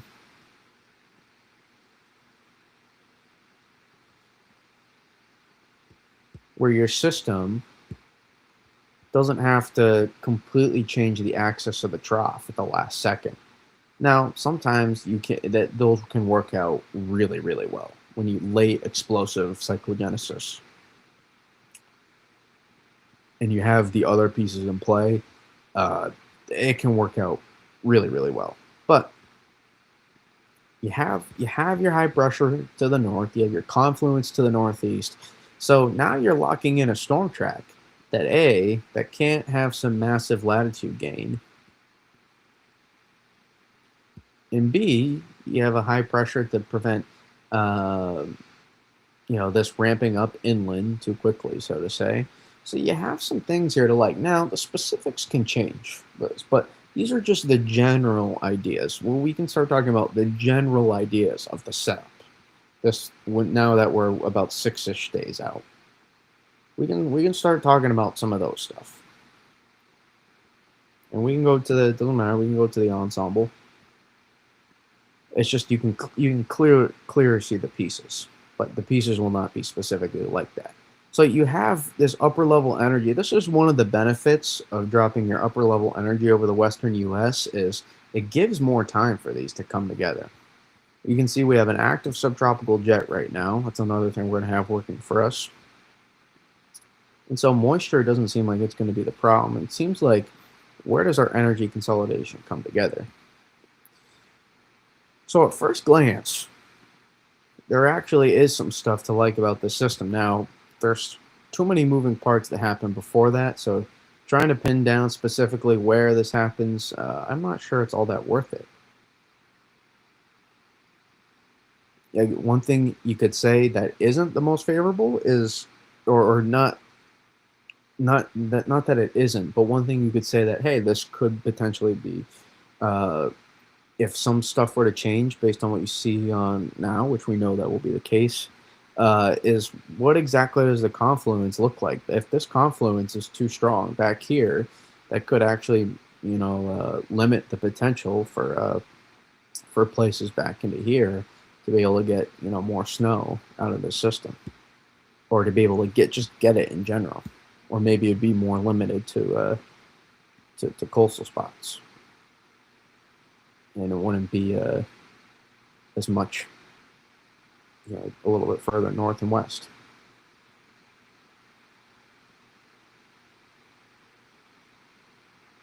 Gonna put you on my TV. All right, I guess I'm getting an upgrade to the big screen. Um, but yeah, I would prioritize your sleep over watching me. I prioritize the health of all of you over making sure you tune in. Uh, it's more important to me than anything else. But with the system, again, another thing you could say that hey isn't the most favorable. You could say is the exact position. Let's say if this is poorly modeled, which we know it will be to some extent. Uh, does this ridge push in a little bit too far so that so that sort of the wraparound, so to say, the edge of this back edge kind of presses on the system and prevents more of now if this gets very amplified early on, then this could actually work in our favor, so to say. However, this takes more time to get together, which anytime you have big pieces over the US that are trying to phase, oftentimes it's never perfect always coming together. There's usually some delay in the specifics uh, that come together. Well, I'm glad it can hopefully work out. I'm not sure why. There's a fair amount of people that say they like to listen to my voice before they sleep. They find my voice relaxing. I'm not sure. Uh, I'm not sure some of my close friends would agree with that, but I I do appreciate the sentiment. But here with the system is that could work in our favor if we do see the stuff come together rather early on, right? If we saw an upper level load try to consolidate here early on, obviously you don't want that to keep running inland, and otherwise you're going to pull in too much warm air on the east side, and you're going to dry slot up the coast more. Even though you would still get crushed, to the north and northeast, out ahead. So maybe be clear about that. So there's multiple ways. Like you could get a more in. Let's say since the pieces are coming together so early on, you could get a more inland track, and that could work. You could still get crushed with a bunch of snow. So there's actually, you know, I still need to do more of a deep dive on how this plays out with the systems in front, do some research. I like to do my own research usually before every event. Uh, Something I've done more of, especially these past couple winters here, is kind of do some deep diving research and try to pinpoint stuff as good as I can. But uh, it's not always the best. But I tried, and the atmosphere doesn't always repeat itself. But I try to do what I can to see how well I can best forecast. My goal is for you to come here and hopefully I forecast better. I don't want to compare myself to others. I just forecast the best I can, and um, if I forecast really, really, really well, there's a chance that it will be better than hopefully others. And it's not, and I don't say that in meaning that I hope others stink at forecasting. That's not at all. Actually, ideally, hopefully everybody else forecasts extremely well, um, so that people can get their messaging. That's really what I care about most. But they're obviously anybody that is better or the best at what they do. Obviously, that's where the premium gets placed on. That's where people go to. So hopefully we can get good enough that people will want to tune in and see what I have to say. But um, I'm in it for the love of the game as well, as you all know. So it's it's not a not a driving factor, and so to say, or it's not the main driving factor. It's a factor, but it's not a main driving factor of how many of you tune in and how many of you subscribe, how many of you like. It's not, um, there's tens of people in here right now. Actually, just over 10. It's not we're not in this. We just know that hey, there's going to be streams, but not a lot of people tune in. There's some when the big storms happen, they'll tune in.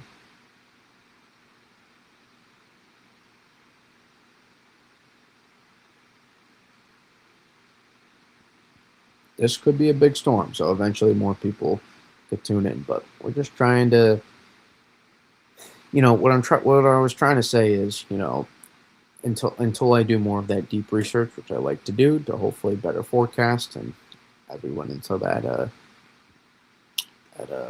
prologue there, I guess you could say, or monologue. But until then, and we have multiple systems ahead to track first, it's hard to. I don't want to skip steps. I don't want to, make a forecast I don't need to when I know this is going to change a lot. The RGM 24 hours out had no idea on the specifics of this event, the last one. The RGM was awful, for example. Other models were awful. AIGFS did not know until the last second that those two pieces were. Didn't know until like 24 hours out that they were gonna come together. So be careful. Be careful with model guidance. You got to be careful. And it certainly seems like there's some sort of signal too, right? We were talking about that Bering Strait teleconnection. This certainly would fit the time frame that hey, something in this period too could come together. I just don't know about about the specifics of the pattern and the moderation, so to say. Uh,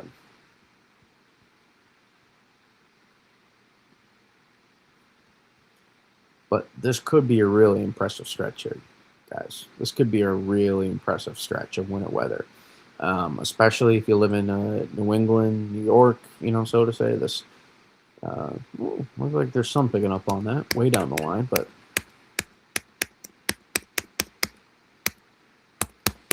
too early to pinpoint any of that. I want to go to here, this one.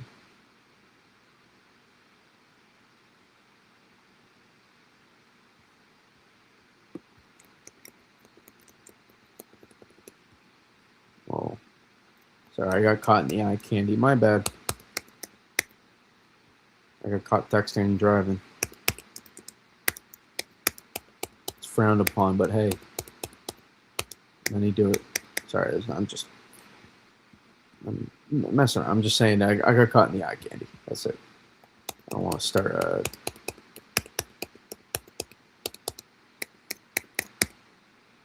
start a civil war in the chat here on abiding by the laws, but I am very. I know there's not many talking about it because this is like the middle child right now.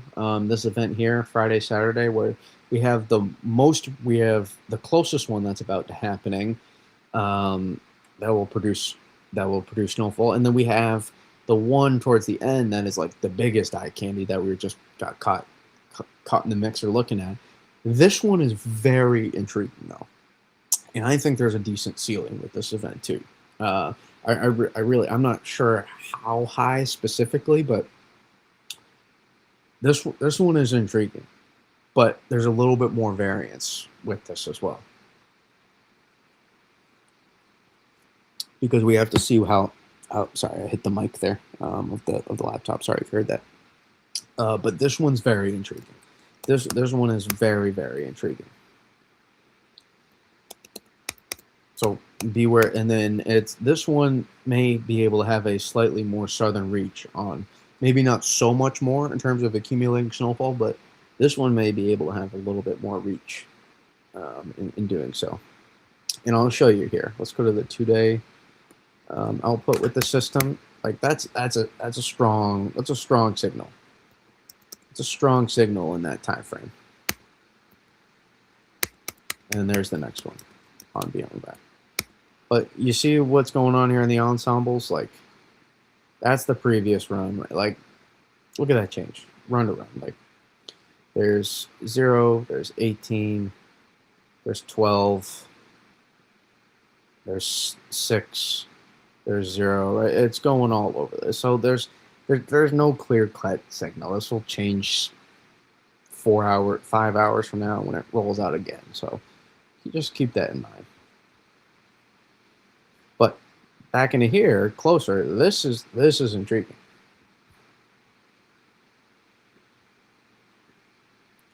So this one's staying pretty consistent. You notice that? There's consistency. That 0Z last night to 0Z tonight. That's what we call better consistency. Now the operational did this massive wavering from the previous run to this run. So that's why you get it. That's where you tie in the ensemble a little bit. And you tie in the idea of the event.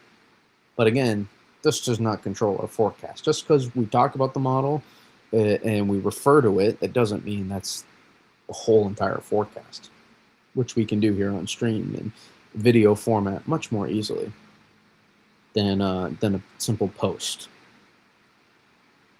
which I'm getting a lot more of now. Like I'm getting more of, like, don't post. I said I wouldn't, but I'm getting more of, don't post a model if it's not your forecast. Sorry, I'm not a TV meteorologist and have access to this array of weather graphics that I can just easily load up at an instant. I don't have it. The model can sometimes do a decent job at, hey, alluding to something that I can't draw up in a lab without popping over. Like I'm not on my Mac the entire day. Also, I don't always have access to that.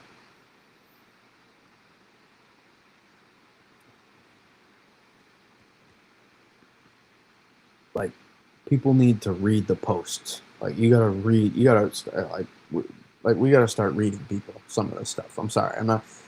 Many of you do a decent job, but the problem is the ones I hear from are the people that oftentimes don't like it. So that like the comment ratio is usually pretty solid, and like if 30 people like the post and 4 people comment, and 3 of those comments are just negative Nancy's, like that's really not that bad actually in reality. But that's all I see. Now I've muted enough people now where I don't see as many of them, but still, there's just some incredible people that decide to open their mouths without a filter or reading posts, and it's just like, just read it. If you read it, it's going to take you 40 seconds to read this post right here, maybe less, probably about 30 seconds max. Even in the longer ones, it doesn't take that long to read. Take you no more than 30 seconds to read. That's within your TikTok attention span as well. Or maybe I got to cut it to 15. Maybe 15 is the max now, I guess, with the attention span for reading. I don't know. But otherwise, it's probably not for you. But it's those that just like scroll are already mad at the world and then tweeting and replying to those tweets that are just mad at the world, they're mad at what's going on in their life, and so they open up to get mad at other people, and it's just like, you don't need to put all of your baggage onto everybody else, onto every single reply. I'm sorry your life is struggling right now, but come on. And it's probably more first world problems too. A lot of those replies that go on.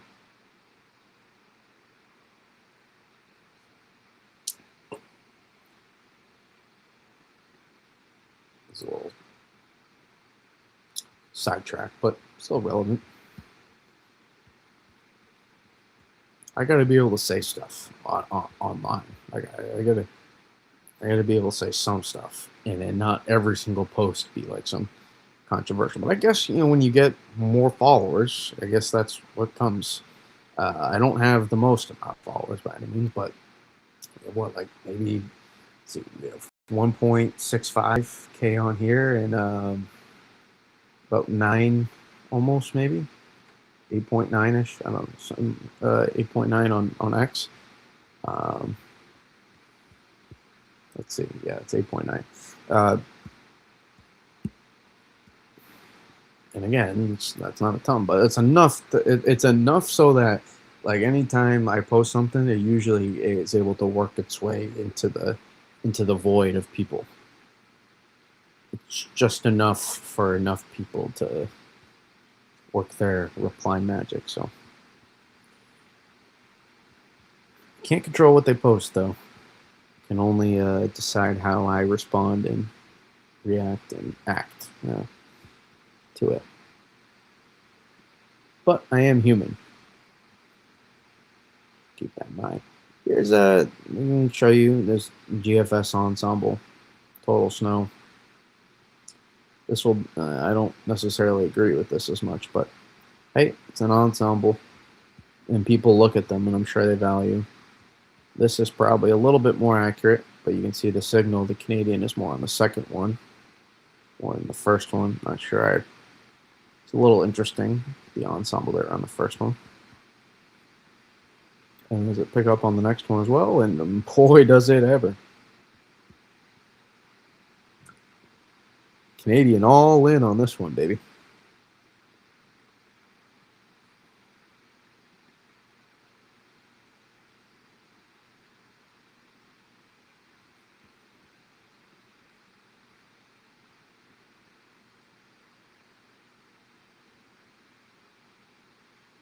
Boy, oh boy, is the Canadian in on that one. Let's take a look at the Canadian ensemble here. The Canadian did show kind of a banger at the OZ. Canadian, little bit of lack of trust after that one. was really, really rough Canadian performance, even though it's been fairly solid this winter. But that was a rough performance last go around. That was a rough performance. Here, though, I'll say is that's a lot of runs that are showing. I mean, is there? I'm not sure there was one run here.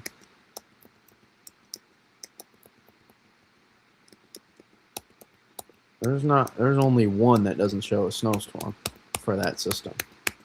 Is it two? I guess two. And those are still snow events, or is it three? Three. Okay.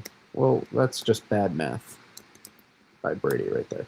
But that's 3 out of 20. So that's 17 out of 20 showing a snowstorm with this thing.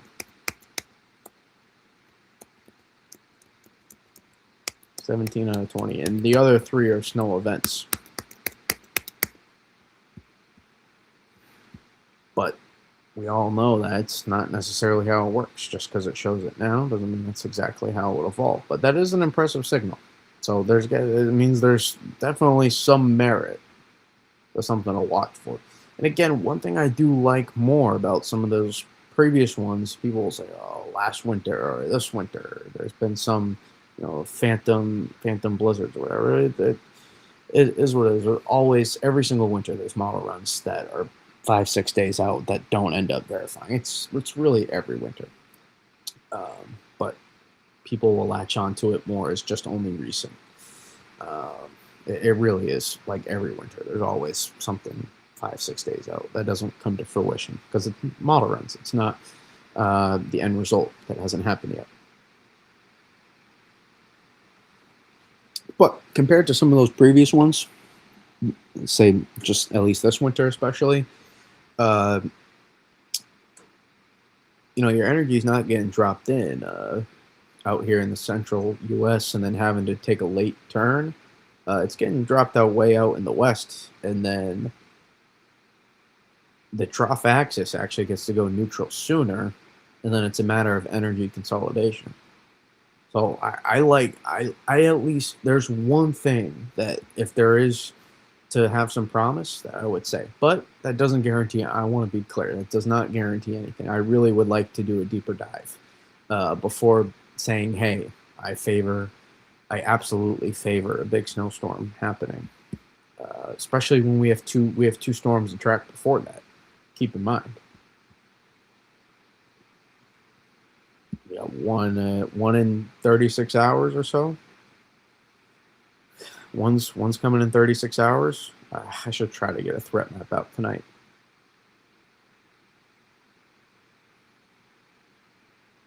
Yeah, I'll try to get a threat map out right after this if I can. And then we got another one Friday, Saturday, and then we go back, and then a day or two later after that, we'll be going again. So it's going to be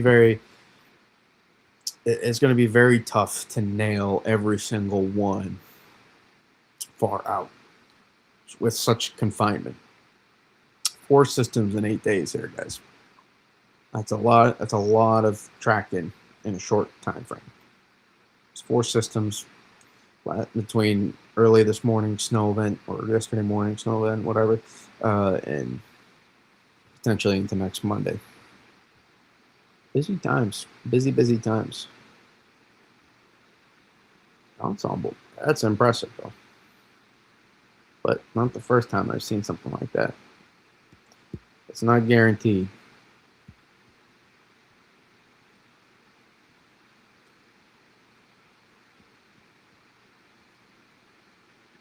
But you do have an Atlantic ridge here. You do have an Atlantic ridge here. So that's a positive. But again, you could look at this and say, hey, that's not the most perfect ridge access either. With this, hey, this comes sooner than what this model's showing right now. This presses on this ridge more. I could collapse the system a little bit more. So you probably would still able to get something out of this, but it wouldn't be to the same extent maybe that you see on some of these model runs. But there's your 50-50. There's your high pressure too. Your confluence in behind here. You do have an Atlantic ridge, so there's some stuff to like. Notice our fun Alaska blob just chilling out there continuously too.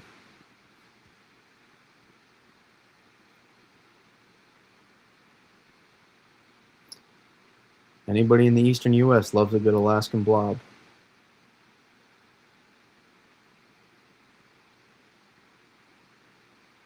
Just usually near Alaska. It doesn't have to be over Alaska always. Some variation, but that's the key. Look at your Rossby wave. Ooh. See your Rossby wave train here?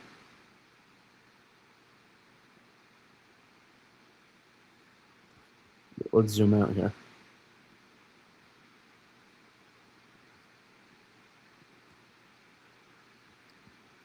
The Rossby wave train this winter has been really fantastic. Let's see.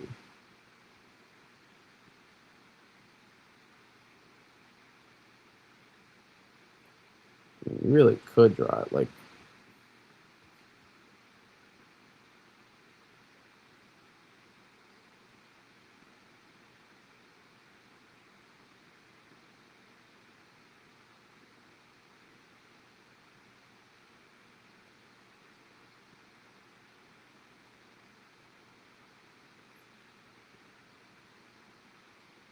sorry, weather's cool, man. That planetary, and it always shows up looking like a gingerbread man or a starfish. Or gingerbread woman, whatever. It doesn't matter. It's just it, you know.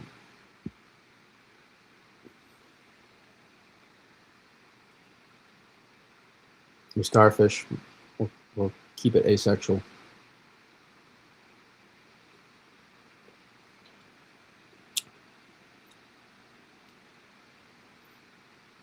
I'm with the times, I promise. But it's pretty cool to see. It's pretty cool to see.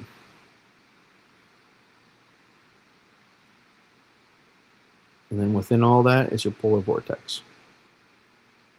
Some displacement there, so you keep that Alaskan blob, that will work its way around. I don't know. I just don't. I just not sure the faucet just shuts off towards the very end of February into March. I'm just not sure it just shuts off. I promise people will look at this and think, winter's.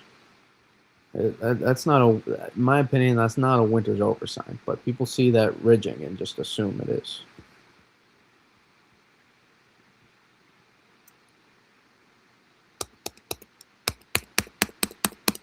Well, we'll see though. I'm not. Let's try to figure out 36 hours out before 250. How about that? Let's try to figure. Let's try to hopefully figure that out before we get there. Even 84. You have two systems in the next 4 days to figure out. No pressure.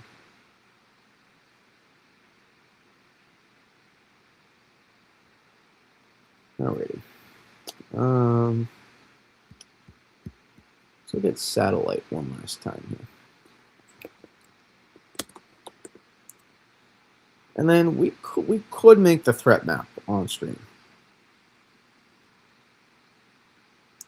If there's anybody here in the chat that wants to see me make the threat map on stream, I will do it if you want. Otherwise, I'm just gonna make it. I'm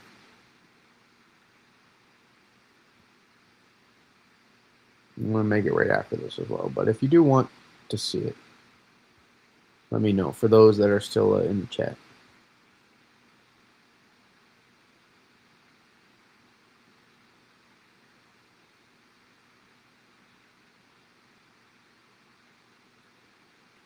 Let's zoom in. Oh no, it don't work like that. Oh, it do work.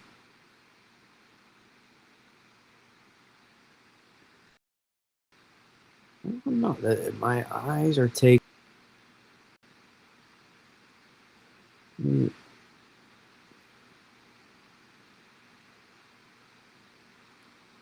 This seems like it seems like it's starting to.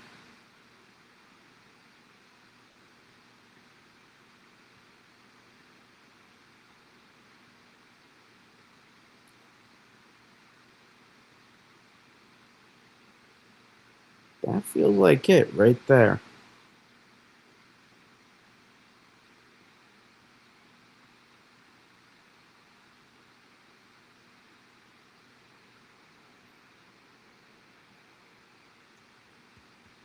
Doesn't seem like it's.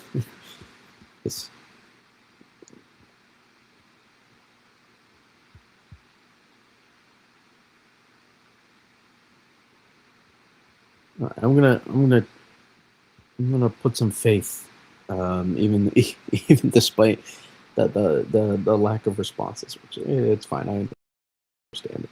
3 o'clock in the morning, um,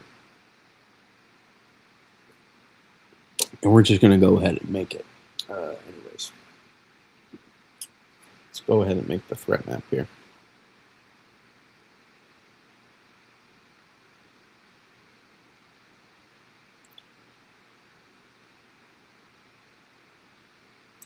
I think I have. I think the tea leaves are starting to become a little bit clearer. A couple hours later, we're starting to get that eastward push. Whoa! Don't go so fast.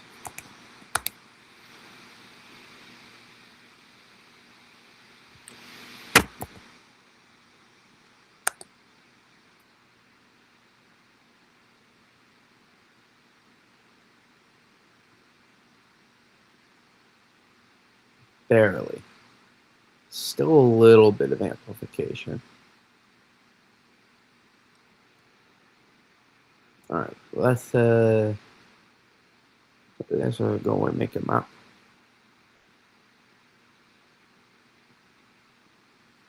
And I'll just draw what I did there on a.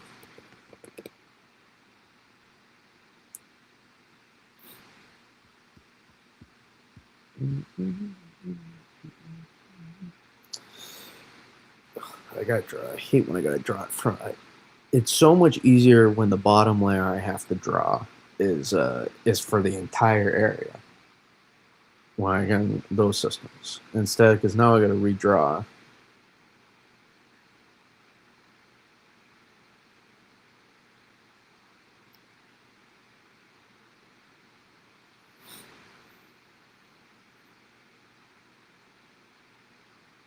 This is gonna put a lot of stress on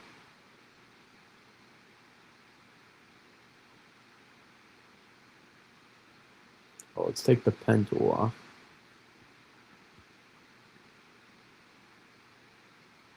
Hopefully that will take some stress off the Mac here.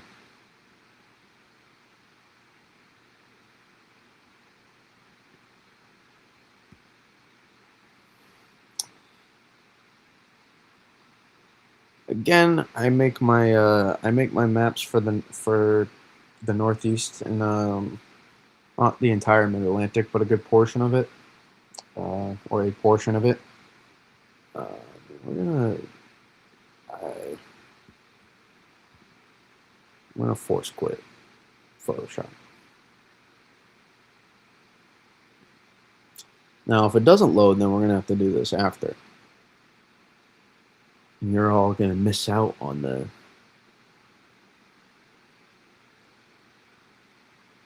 extremely exclusive. It's not letting me click on it. Seems like there we go. Let's hope now.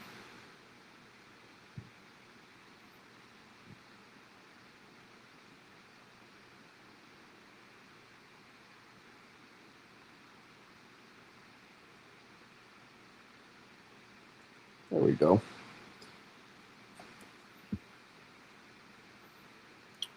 Um,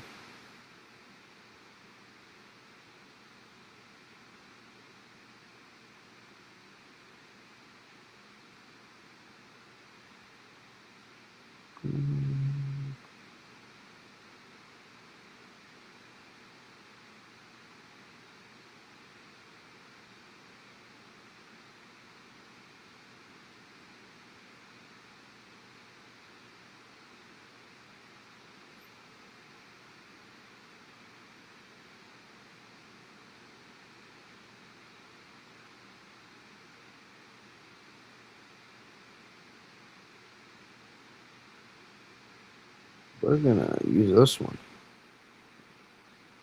Remember this fun system? Oh, what a system. What a system. I love major snowstorms, man. I love them.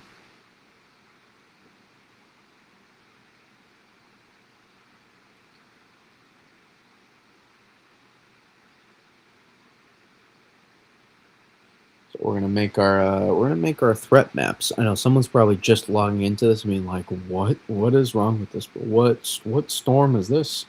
You can clearly see this was the threat map we made.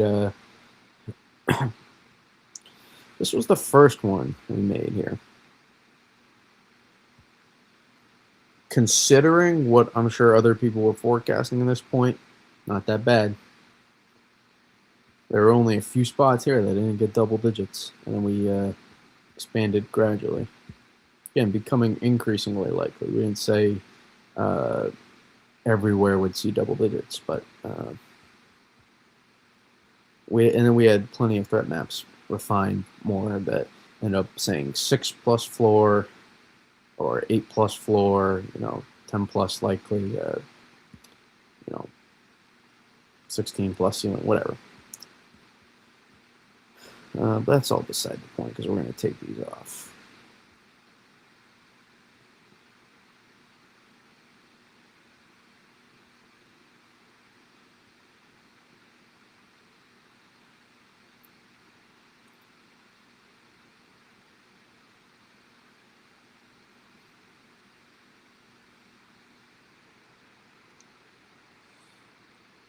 But I'm also going to draw. Sorry, you're not going to be able to see this part, but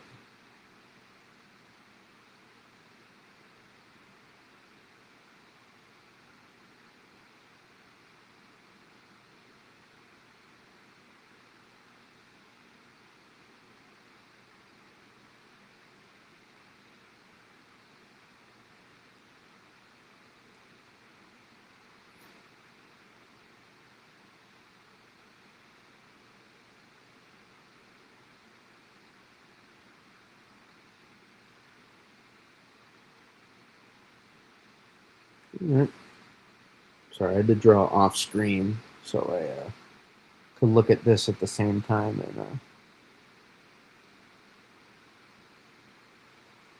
make my map.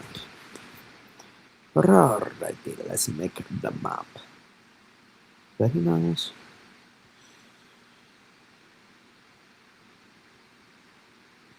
We'll change the colors after.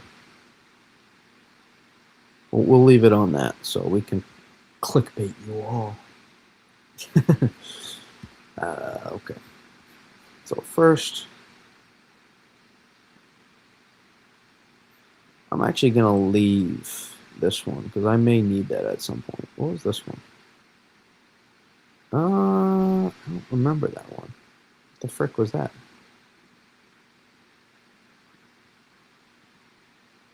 Oh, this one I do remember.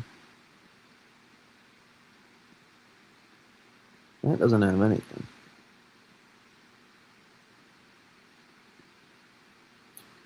So if I wanted to make graphics from scratch every time, I would have to do this stuff. And this takes a while. Because I am such a neat freak, so... Not neat freak, but I'm OCD. I'm psycho. Shape 1 to 17. That's what we'll say. 26.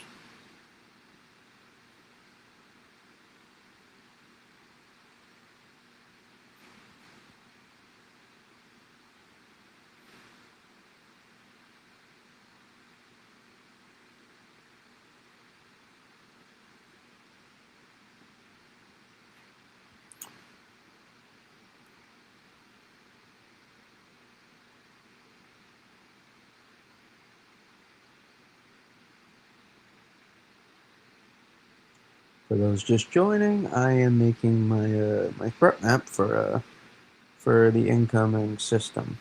That's basically it. Nothing too special about this. Don't freak out, Long Island, because I draw you on here.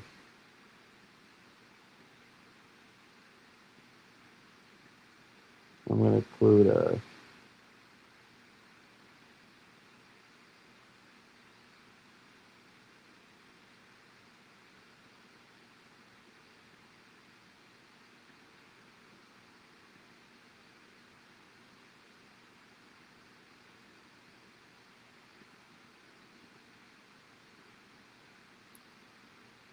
Hold on. Let me see. Yeah, I like that.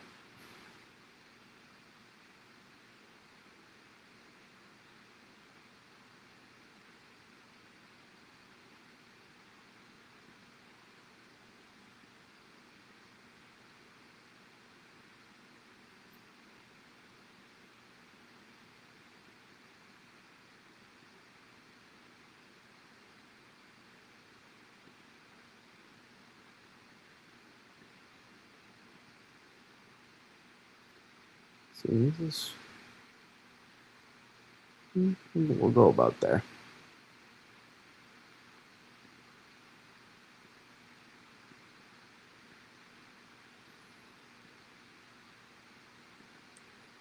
At least at a minimum,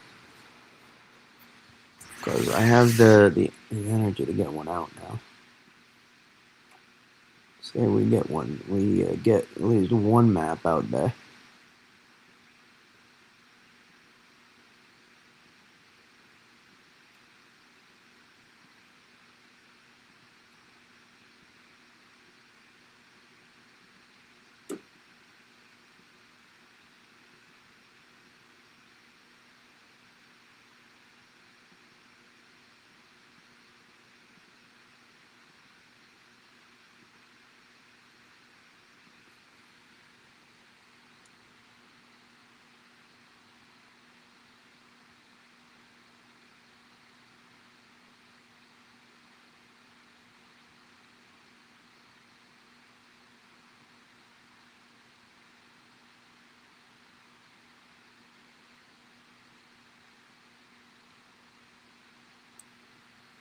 Okay.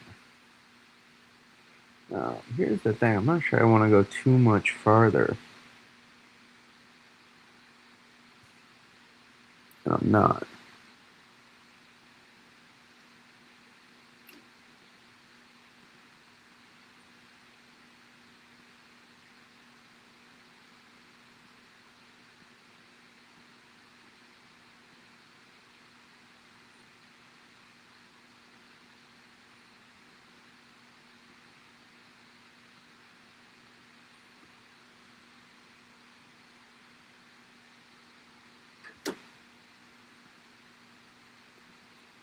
I think you'll get a decent northward push of the precip, but not so far.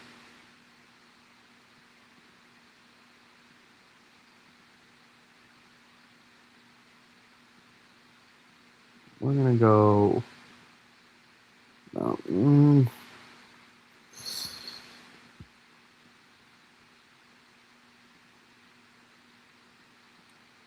we'll go about that. We'll smooth out a little bit so it won't look so.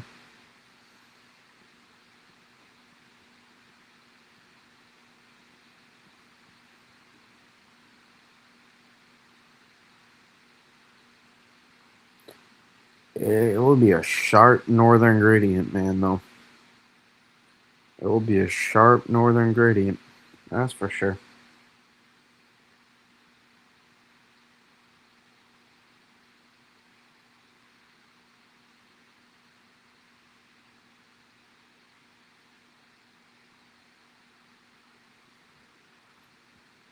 And then shape 2.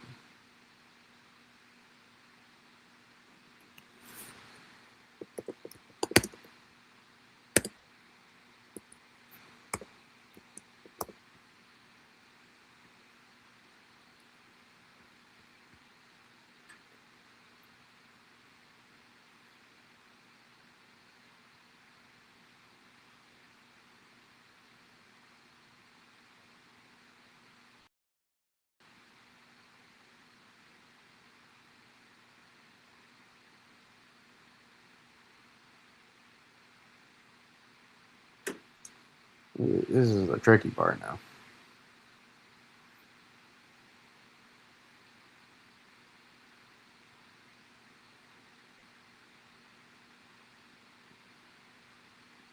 But we're gonna go here.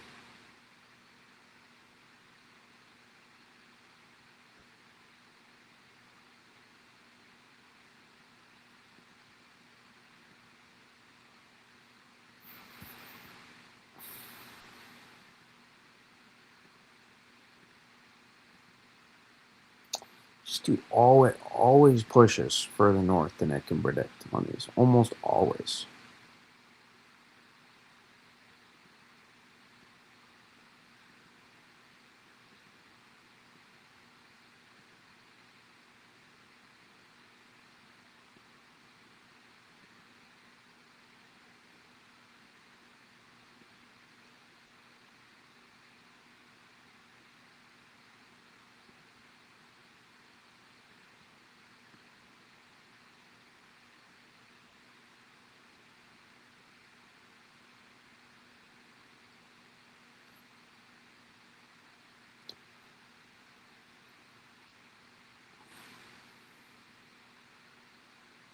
I mean, I don't think anybody's gonna be bent out of shape if I'm 10 miles off in New Hampshire about the specifics, other than me and those people in those 10 miles. But it does matter to me. And this gradient is probably going to be sharper than this, but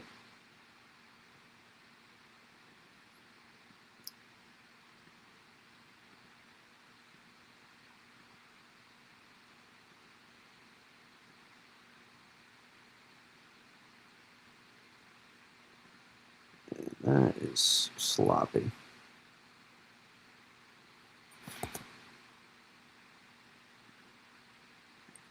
I don't usually go from this direction, but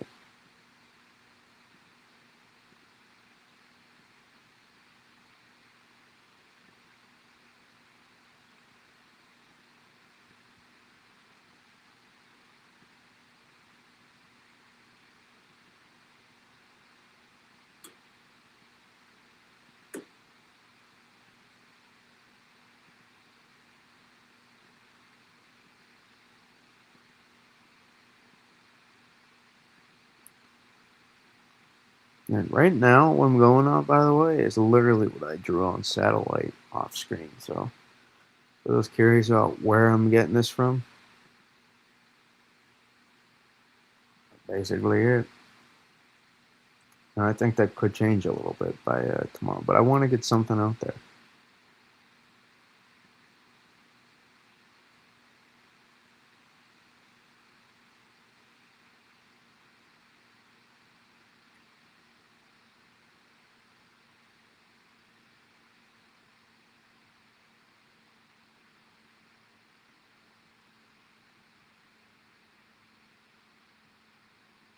Yeah, I can go all the way.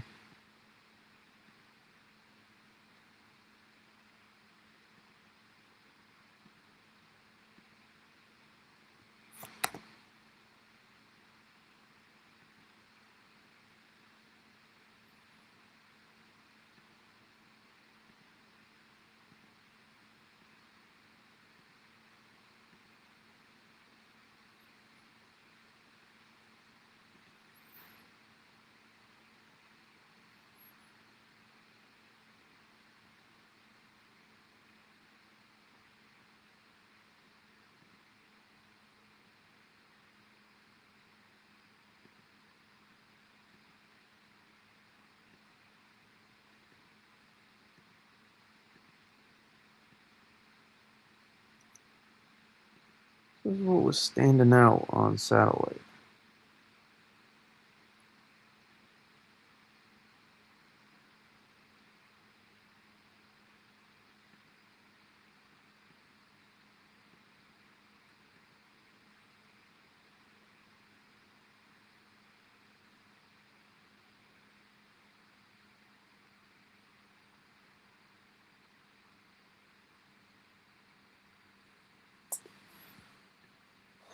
I just don't know if I have the balls to go further south than other guidance.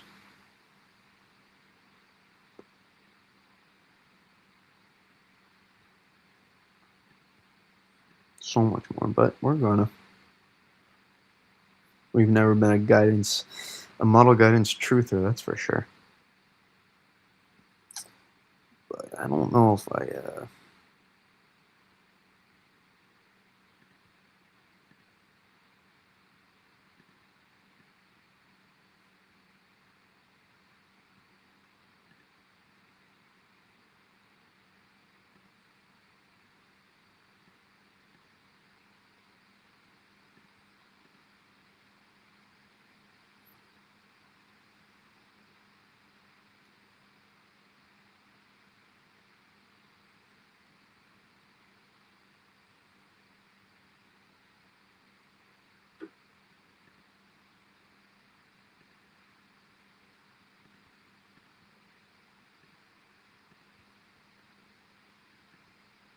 no, we don't want to go like that. There we go.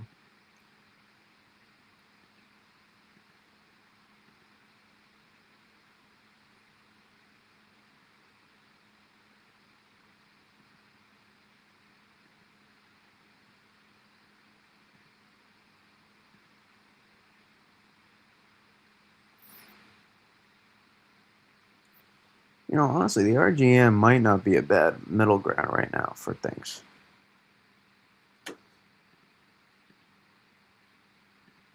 I don't know if I love how much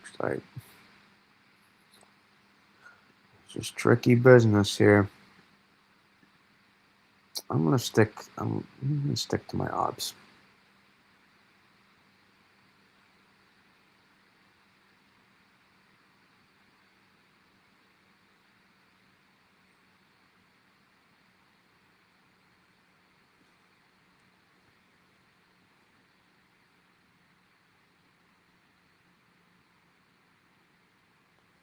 Oh, we're gonna go here.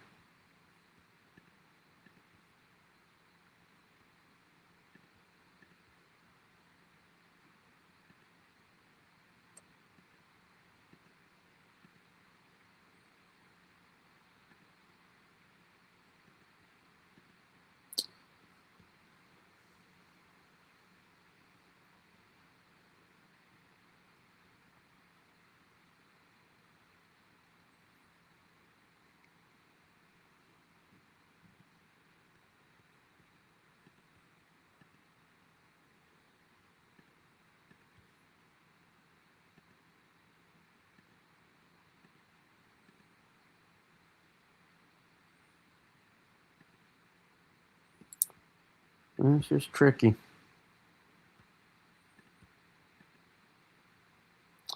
I keep doubting myself.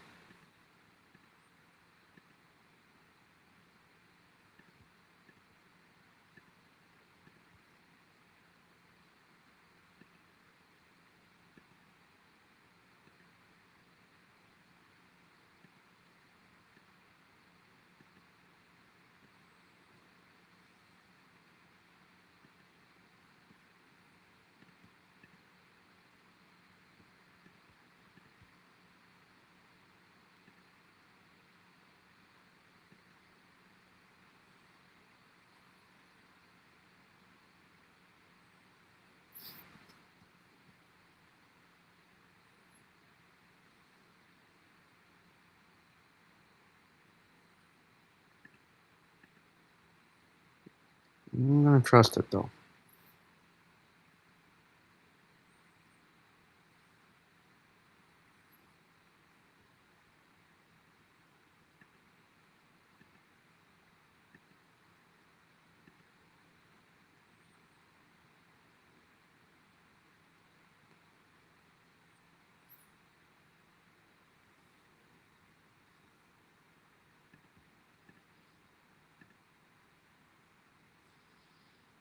Mm,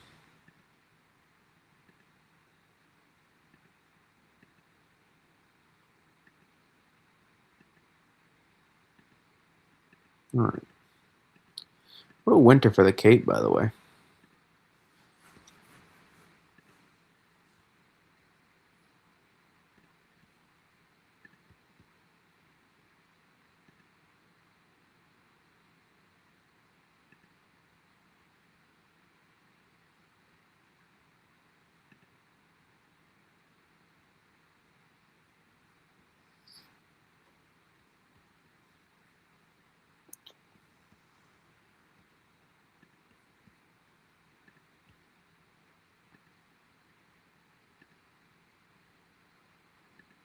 to find an in between.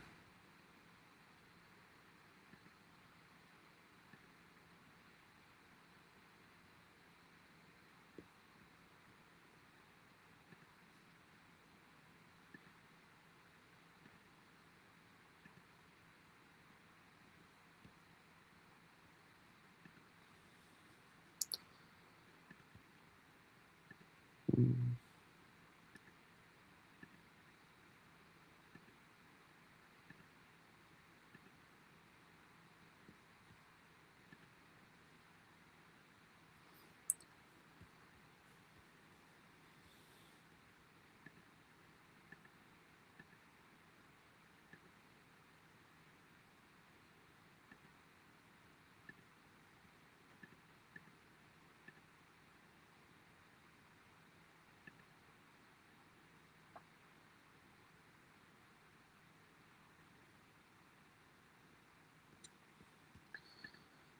Tough to predict. I know some are gonna mess us up, so I'm not too worried about being perfect. But I mean, there's some pride to be able to say, hey, I've been doing just fine before. And no, we're not gonna start saying closer. Although,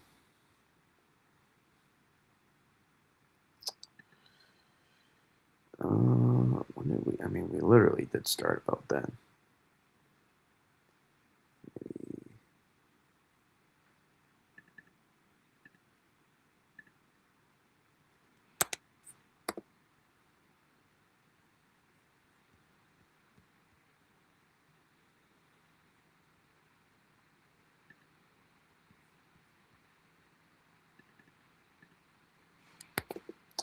So weird. It's 2026 now. Just like it's 20.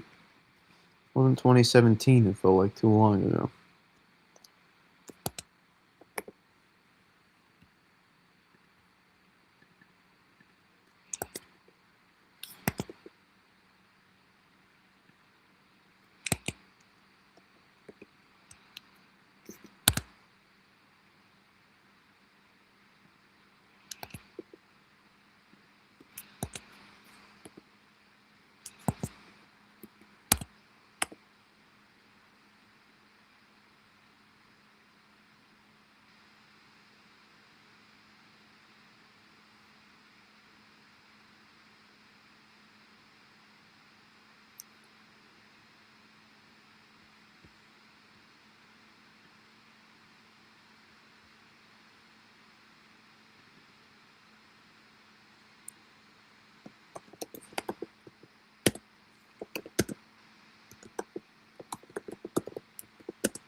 No, when I put this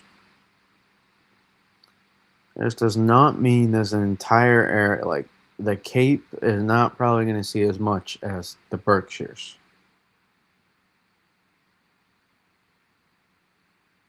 So I don't want, and we'll refine. I mean, this will be hopefully Um, as long as health up to it, we'll be able to refine this tomorrow night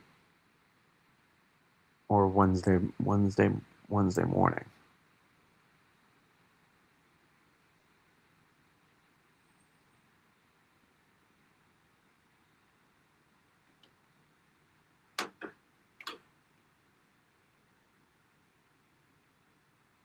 And this will start as potentially some rain as well. So it'll be rain changing over to a snow. And now we just gotta adjust the colors.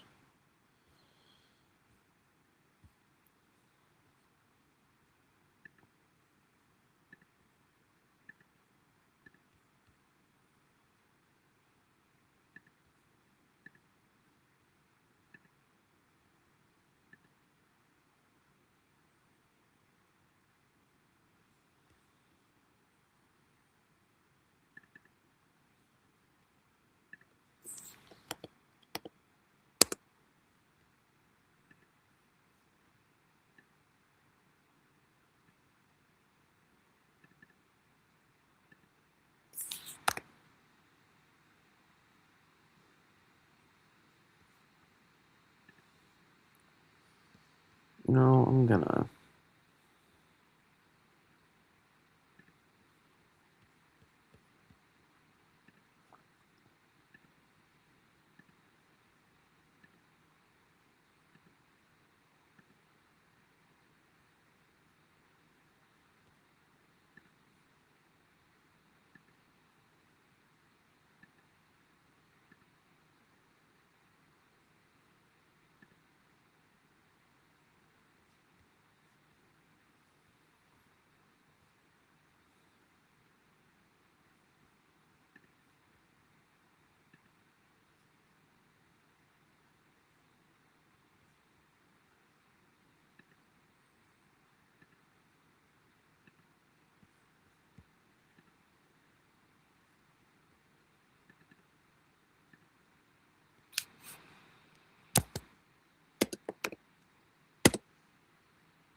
Okay, that's what we're gonna go with.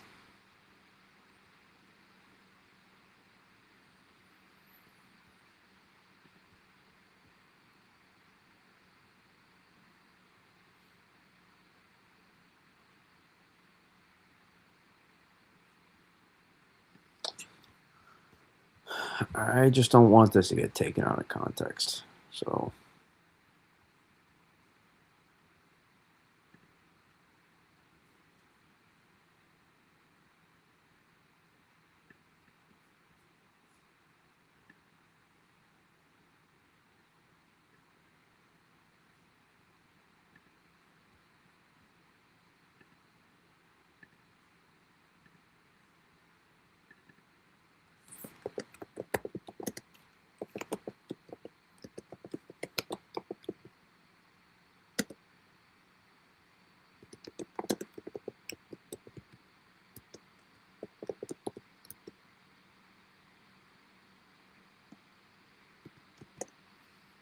but we're not gonna make it that big.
Alrighty, that should help a little bit.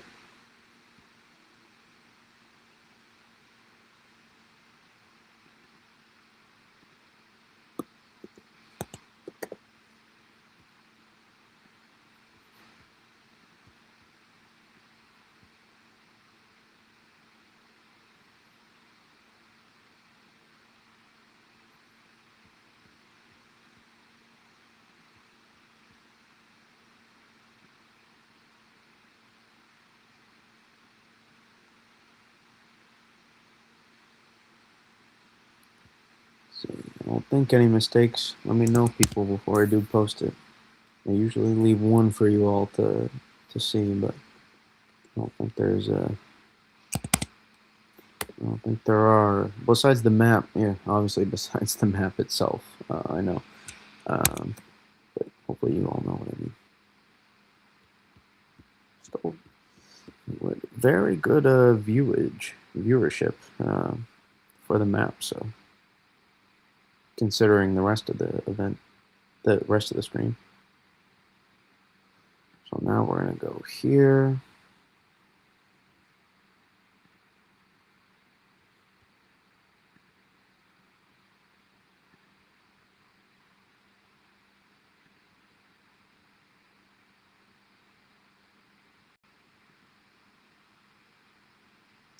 One second.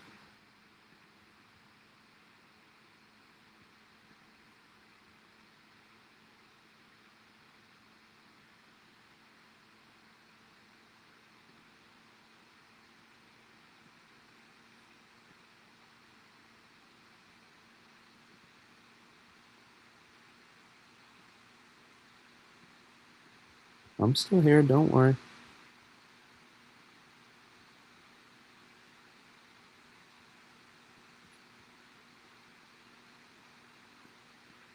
I just don't want to show you my passcode logging into YouTube.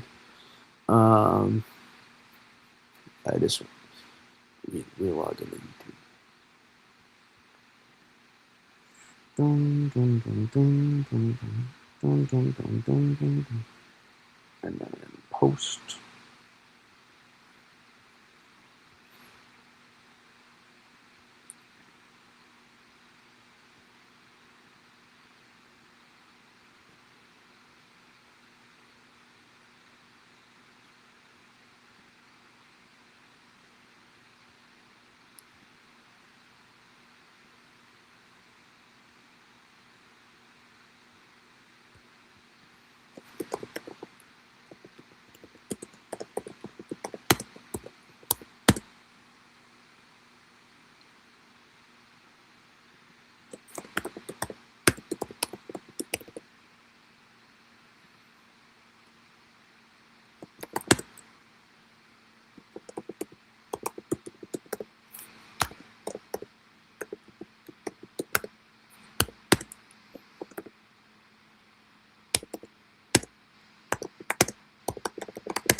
Hello, Joseph.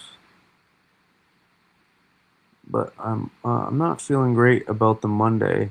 You shouldn't have to feel anything about Monday right yet. Currently, Joseph, you really shouldn't feel that much. We have two storms to track before that, so um, I know this, especially this first one here, is not really much of a concern for you, but we got two systems to track first, so keep that in mind. That we got a long ways to go. I really shouldn't be feeling too much one way or the other at this moment. But if you do want to see my thoughts, you can rewind the stream a little bit in case you missed it. And we did break that down in depth. But reminder, you can't go off every 6 hours model runs, so keep that in mind. And good morning, Phil as well. For me, it's going to be good night in a second. Not quite yet, but I gotta get these posts out first, and then we can look at a good old buddy the Nam, because why not?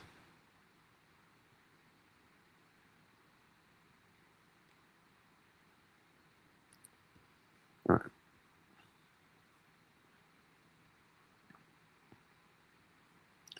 There's my snow depth right now. If you're curious,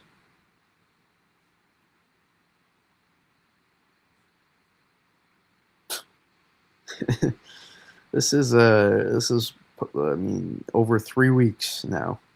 We've had a 12 plus snowpack, and as long as we don't if as long as we don't melt more than about an inch today or tomorrow, well, no, by the end of Wednesday, then we can say we've had a snowpack for 12 plus for about probably over a month. We'll get to. We'll see how much we get Wednesday or Thursday, whatever. Okay. We were just making a threat map. I said I guess I'll make it on stream.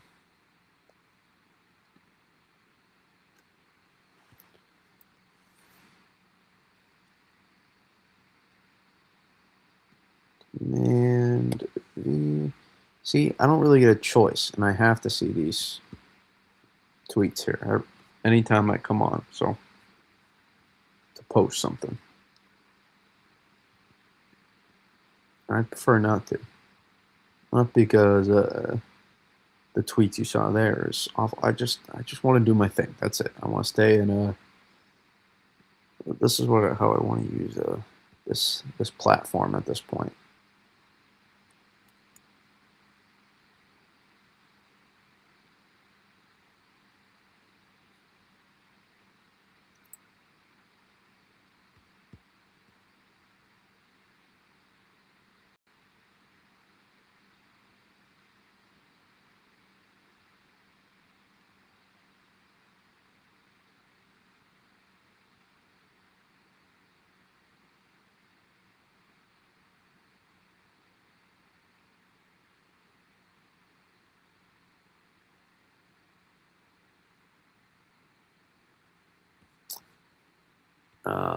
I'm actually going to change one thing.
Actually, it's not about saving my behind. It's about phrasing things how I want to try to best accurately convey the forecast as I can try to. That's really what it matters for me.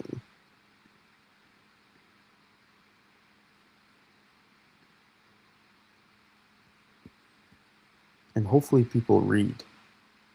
That's not what I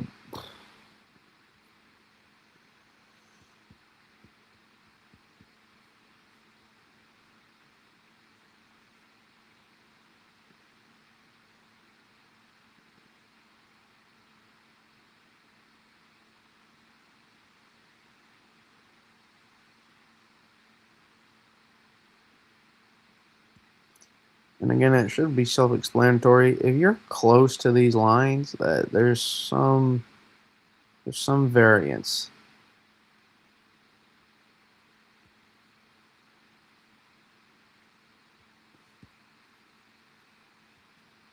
I want to make the cursor bigger there. I know it's like usually you shake it, right? There we go. Oh, I like that.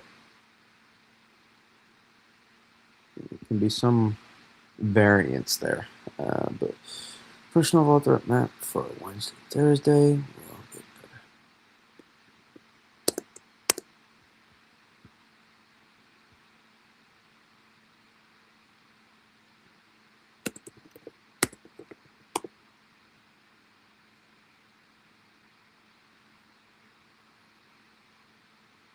All right, let's see what the minions do with this.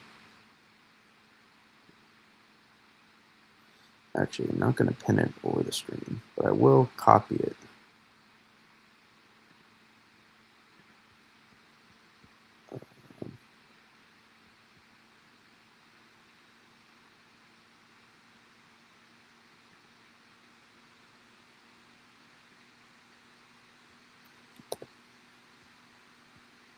Oh, and then also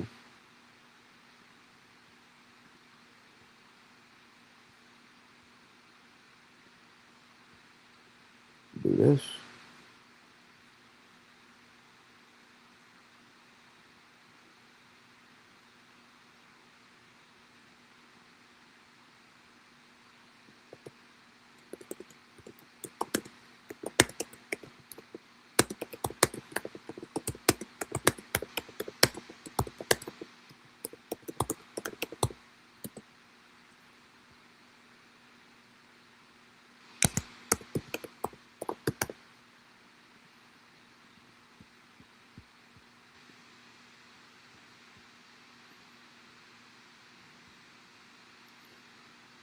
But you see here, I still can't get away from it, no matter how hard I try.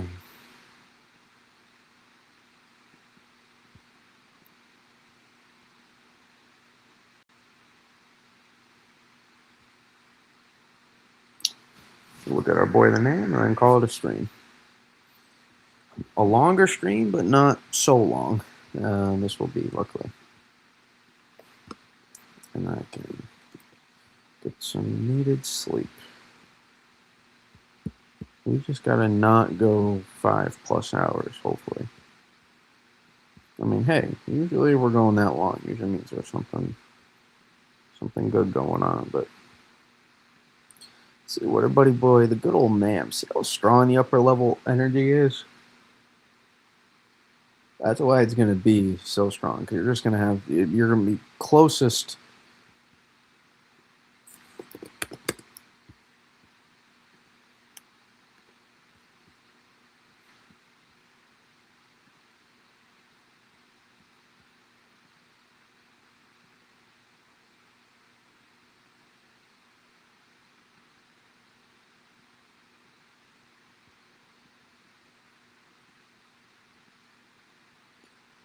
Closest in proximity. You see the moisture.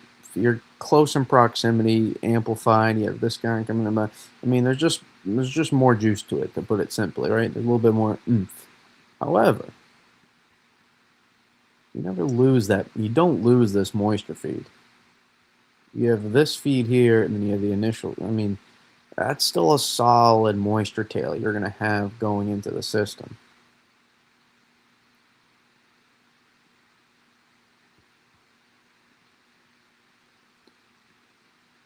But it does hold holds on. Okay, it doesn't hold on to 700 millibars as well as I thought it would there.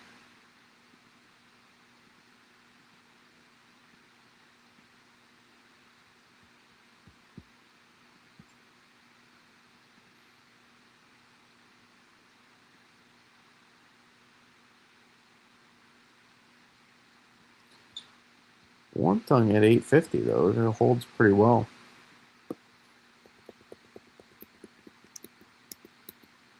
See that? Now that's a little messy, the P-type map, but that lines up kind of close to where I'm thinking.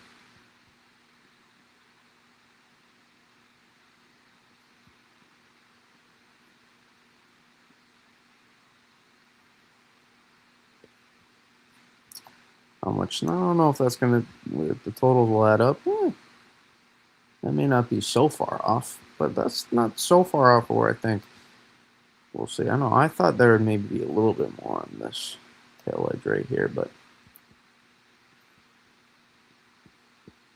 yeah, it's a snow map. It's not designed to be perfect. But you notice the Kachara map is not that different. I think you'll get better snow growth towards the middle part of the event, and they're not better, just not awful at the same time. Just because your surface temperatures in the beginning switching from snow, rain to or you may not switch some spots from rain to snow, but some spots may. But you can see how impressive the totals are out here because you're just going to be a little bit closer in proximity, but you're still gonna have it. I know it's like 100-mile wide swath of snow. It's not the widest SOB in the world, but I'm still skeptical that it won't be a little bit further north.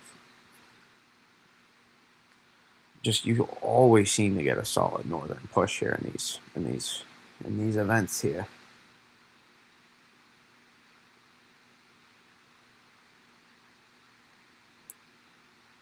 See if I can take some soundings.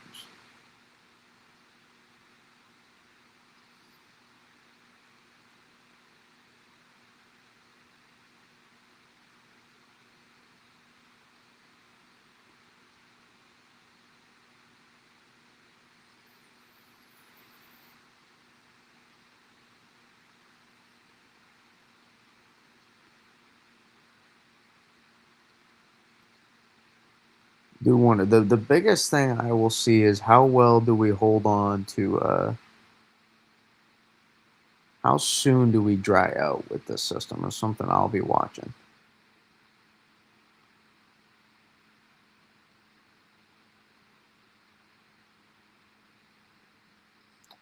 Because I want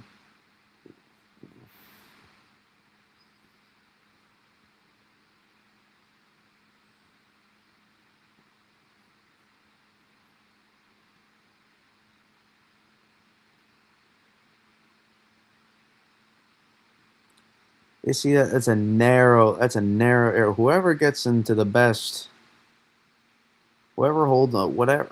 This is the best 500. So whoever holds on to this the longest, that's a narrow swath, man, to try to pinpoint, even at 700. Well, this is moisture, so this is saturation in the atmosphere. Why is saturation important in the atmosphere for those that are, more novice to it? And I don't mean that in a derogatory sense. That's, or I don't mean that in a, taking a shot. That sort of sense. I mean, just, more novice to understanding the stuff. Can sometimes more insult that phrase, but I mean that quite literally, meaning that if you're not unsure, the saturation is important because plays a critical part in allowing that air parcel that's in the form of snow to be able to make it all the way down to the ground. And if any part from where your dendritic growth zone is, which is probably close to this panel here, probably just below, maybe the core of it, just below. If any part of that is unsaturated by enough, that's going to make snow growth rather difficult, and you're not going to be able to accumulate that efficiently. Now, on the back half of the event, you are going to have some colder temps, some colder upper levels, so That will help a little bit, but still, you prefer to have as good saturation as you can.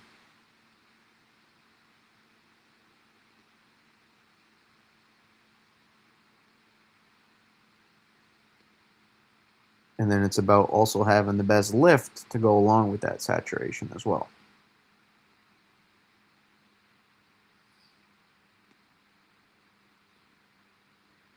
But you will have a warm tongue around 850-ish. And we'll be curious to see uh, how prevalent that is.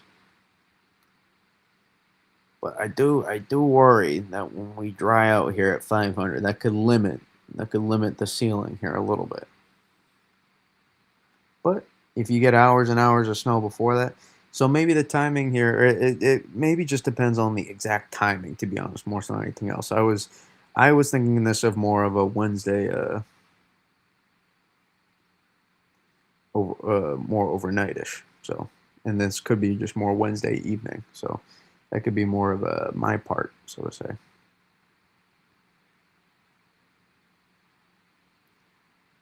Regardless, the focus of this, especially for New England, will be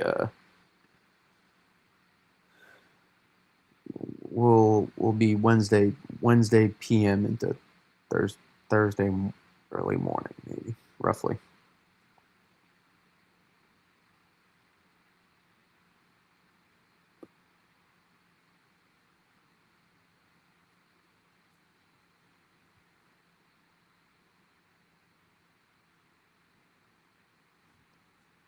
But I do think we have a pretty good moisture feed on this system, even if oh, I don't get that.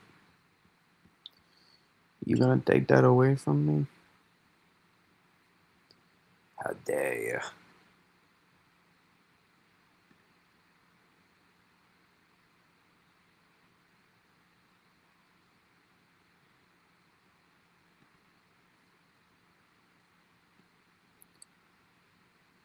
So there's such a decent moisture feed explosion to start with that and then it does dry out some. So we'll see. I mean, it's possible. Hey, if it's not holding on well enough, you see the moisture tail you have here. It's a direct link to this of the subtropical jet. Sometimes these can fan out. The dry air can often, boom, come in aloft.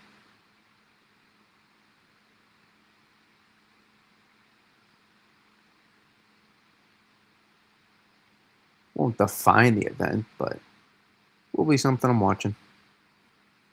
I mean, we mentioned that. I think we mentioned that yesterday or the day. We might have even mentioned that a few days ago, like just very briefly at one point. I feel like I have talked about this already. But you can see 700 relative humidity is much better, even though still confined. But that lasts until well into Thursday morning there. This is consistent across all guidance. That's visible. So at that point, you still get some snow to happen, just because we saw that with January 27th. You still get some snow to happen, just won't be all too prevalent. But snow is snow still, and you'll have colder surface temps, colder upper level.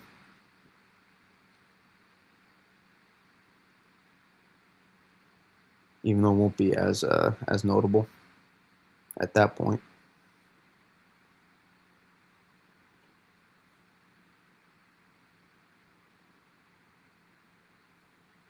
Wonder if we could get some extra saturation along the coast here during one of those times where it starts to give out a little bit more.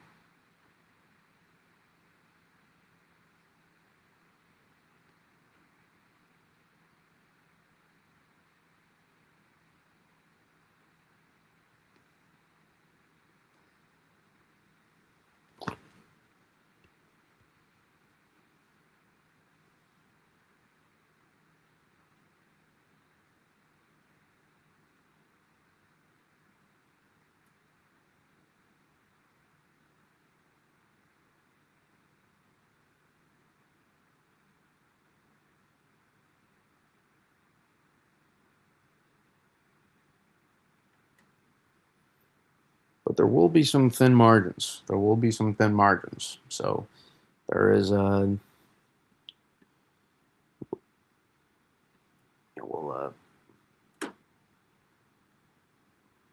we'll see. There's still some refining on this, but I'm gonna stick with my thoughts here. So that's all I got for tonight. Not super long, but longer than past couple streams. So hopefully you all hopefully we'll enjoy some of it, or you can rewatch the rest if you didn't catch the whole thing. So I appreciate everybody for tuning in. Until next time, peace.